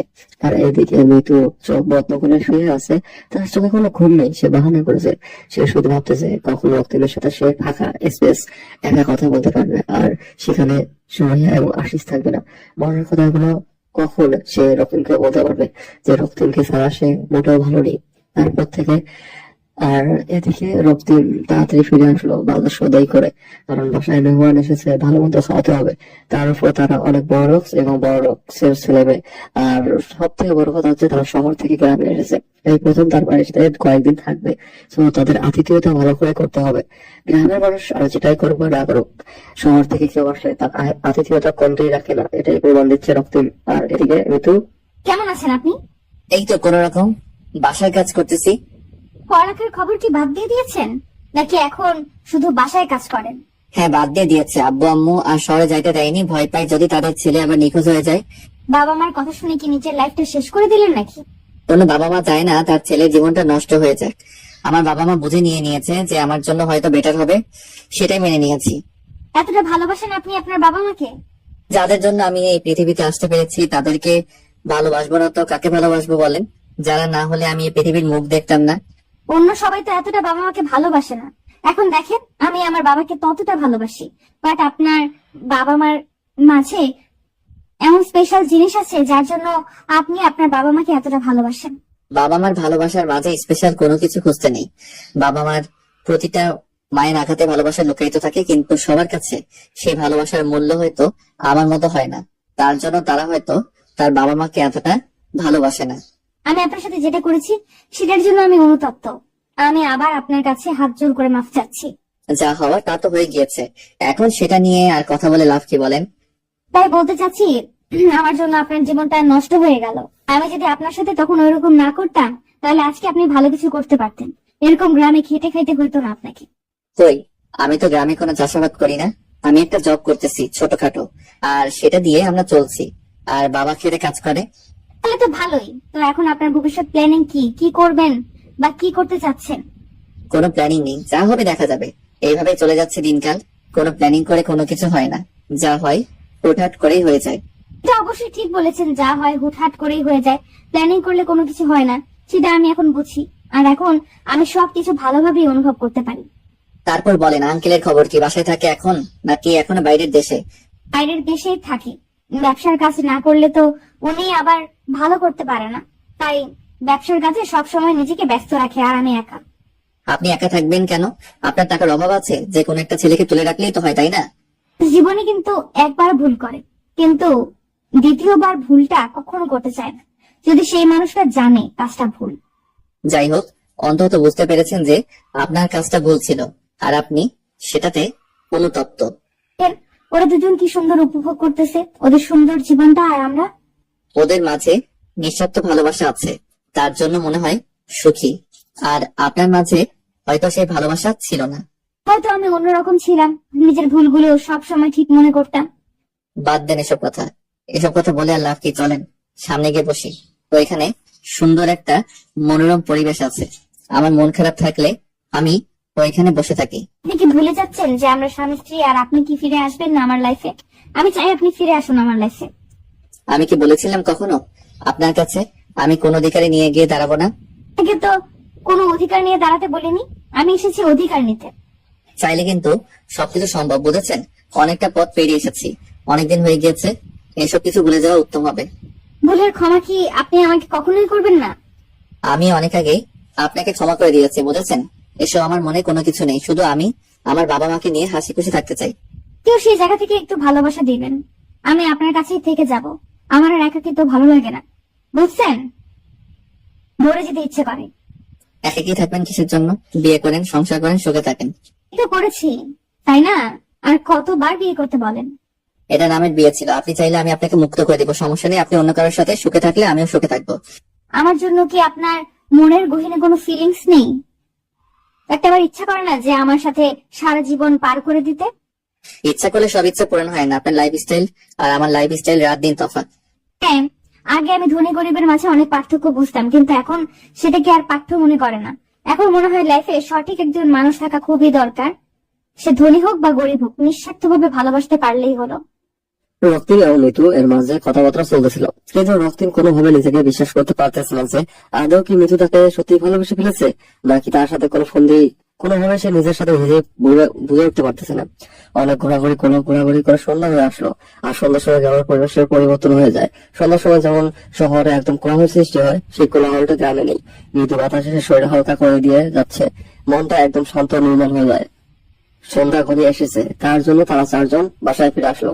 সুমাইয়া এবং আশিস এসে তাদের রুমের ভিতর প্রবেশ করলো। তারা দুজন রুমে চলে গেল। এদিকে রক্তিম তার রুমে যাওয়ার জন্য প্রস্তুত হলো, আর সুমাইয়া তার রুমে চলে গিয়েছে অলরেডি। মিতু রক্তিমের পিছনে পিছনে প্রবেশ করলো। রক্তিম বেশ অবাক হলো, মিতু কেন এরকম করতেছে, কেন তার রুমে আসতেছে এভাবে, আর মিতু কি চাচ্ছে বুঝতে পারতেছে না রক্তিম। মিতুর এসব বাচ্চামি স্বভাব তার মোটেও ভালো লাগতেছে না। আপনার কি হয়েছে? আপনি এভাবে আমার পিছনে পিছনে আসছেন, ব্যাপার কি? কোনো ব্যাপার নেই, এখন থেকে আমি আপনার সাথে থাকবো আর কোথাও যাচ্ছি না, শহরে ফিরে যাব না আর। এটা কিন্তু আপনি বোকামি করতেছেন, এটা ঠিক না। আপনি শহরে ফিরে যান, বুঝছেন? এটা আপনার জন্য ভালো হবে। এরকম পাগলামি না করাই ভালো। যে পাগলামি করে সারা জীবন সুখে থাকতে পারবো, আমি সেই পাগলামিটা করতে চাই আবারও। প্লিজ আপনি বোঝার চেষ্টা করেন, এটা সম্ভব না। আপনি ফিরে যান, এখান থেকে ভালো হবে। আমি ফিরে যাওয়ার জন্য আসিনি এখানে। আমি যখন তোমাকে দেখেছি তখন আমি ডিসিশনটা নিয়েছি। আমি আর তোমাকে ছেড়ে কোথাও যাচ্ছি না, আমি থাকতে পারবো না। আপনার যা খুশি তাই করতে থাকেন, আমি ঘুমাবো। এখন আমাকে ডিস্টার্ব করবেন না। মাত্র সন্ধ্যা হলো, খাওয়া দাওয়া না করে ঘুমাবেন মানে বুঝতেছি না ব্যাপার। আমি প্রতিদিন এই সময় ঘুমাই, রাত 10টায় ঘুম থেকে উঠে খাওয়া দাওয়া করে কাজে চলে যাই। কাজ থেকে এসে রাত 2টায় আবার ঘুমাই। সো আপনি এখন যান, আমাকে ঘুমাতে দেন। বললেই তো আর হবে না যে ঘুমাতে দেন। আমি এসেছি, আমাকে তো সময় দিবেন আজকে নাকি? অনেক তো সময় দিয়েছি, এখন আপনি আমাকে আমার মতো ছেড়ে দেন। আপনি আপনার মতো থাকেন। বললে তো সবকিছু ঠিক হয় না, মাঝে মাঝে কিছু রুটিন চেঞ্জ করতে হয়। এখন থেকে সব রুটিন চেঞ্জ হয়ে যাবে। আমি আমার কোনো রুটিন চেঞ্জ করতে পারবো না, বুঝছেন? এরকম গায়ে পড়া ঝগড়া বাদ দেন। আপনি আমার রুমে গিয়ে ঘুমিয়ে পড়েন, না হলে যা খুশি তাই করেন। আমি এখন কোনো কিছু করতে পারবো না। আচ্ছা, আপনার ঘুম পাচ্ছে, আপনি বিছানায় শুয়ে পড়েন, আমি আমার মতো থাকতেছি, সমস্যা নেই। রক্তিম গিয়ে বিছানায় শুয়ে পড়ো আর চোখ বদ্ধ করে নিল। এদিকে মিতু মুচকি হাসি দিয়ে নিজের দেহে থাকা অলংকারগুলো খুলে এক সাইডে রেখে দিল। এই বাসার ভিতরের পরিবেশটা অনেক সুন্দর। ভেতর থেকে দেখলে মনে হচ্ছে না যে এটা গ্রামের মাঝে। অনেক মহিলা এসেছে মিতু আর সুমাইয়া এবং আশিসকে দেখার জন্য, কিন্তু বাসার ভিতরে কাউকে পুরুষত্ব দেওয়া হয়নি। সুন্দর সময় হয়েছে তার জন্য। সবাইকে বলা হয়েছে কালকে সকালে এসে যেন দেখার জন্য। মিতু তার শরীরে থাকা সব গহনা খুলে রেখে দিল। রক্তিমের শরীরের উপর মাথাটা রেখে শুয়ে পড়লো। রক্তিম উঠতে চাইলে মিতু শক্ত করে রক্তিমকে ধরে ফলে রক্তিম আর উঠতে পারে না। কি করতেছেন আপনি এসব? প্লিজ আপনি রুম থেকে বেরিয়ে যান, প্লিজ। আমি আপনার স্ত্রী, আর আমার স্বামীর কাছে আমার যে হক আছে আমি সেটা আদায় করতে যাচ্ছি। কেন আপনি এরকম করতেছেন আমি বুঝতে পারতেছি না। প্লিজ আমাকে ছেড়ে দেন, আমি পারবো না এরকম কোনো কিছু করতে। আপনাকে তো কোনো কিছু করতে হবে না, যা করার আমি করব। আপনি শুধু আমাকে ভালোবাসবেন। বলতেছি তো আমার পক্ষে সম্ভব না, তারপরও কেন আপনি জোর জবরদস্তি করতেছেন আমাকে? তার বাচ্চা একদম মেরে ফেলবো, কিন্তু মেজাজ গরম করবি না। অনেকক্ষণ থেকে ভালো করে কথা বলতেছি, গায়ে লাগে না তাই না? আপনি হয়তো ভুলে যাচ্ছেন এটা আমার বাসা। আপনি যদি আমার সাথে কোনো রকম খারাপ ব্যবহার করেন আমি কিন্তু ভালো করবো না আপনার সাথে। কি খারাপ করবে আমার সাথে? মেরে ফেলবে? আচ্ছা তাহলে মেরে ফেলেন, আমি মুক্ত হয়ে যাব। প্লিজ আপনি আমার অতিথি, আপনার সাথে আমি এরকম কোনো কিছু করবো না। প্লিজ আপনি আমাকে ছেড়ে দেন। কে শোনে কার কথা? রক্তিমকে একবার চোখ করে দেওয়ার জন্য মিঠু ঠোঁট দুটো দিয়ে রক্তিমের ঠোঁটে ডুবিয়ে দিল। আর রক্তিম কোনো কিছু বুঝে ওঠার আগে মিঠু তার ভালোবাসা দিয়ে রক্তিমকে পাগল করে দিল। রক্তিম আর কোনোভাবে বললো না, আর কোনো কিছুই বললো না। রক্তিমও পাগলের মতো মিঠুকে ভালোবাসা দিয়ে ভরিয়ে দিল। সব বাধা বিভক্তি পিছনে ফেলে দিয়ে দুজনের ভালোবাসার সাগরে চলে গেল। এবং আগে এদের মাঝে যা হয়েছিল সবকিছু অবৈধ, কিন্তু আজকে সবকিছু বৈধ। ভালোবাসার কাছে মান অভিমান কোনো কিছুই না। যদি ভালোবাসা সত্যিকারের ভালোবাসা হয়ে থাকে সেখানে রাগ অভিমান অবিশ্বাস এসব কোনো কিছুই থাকতে পারে না।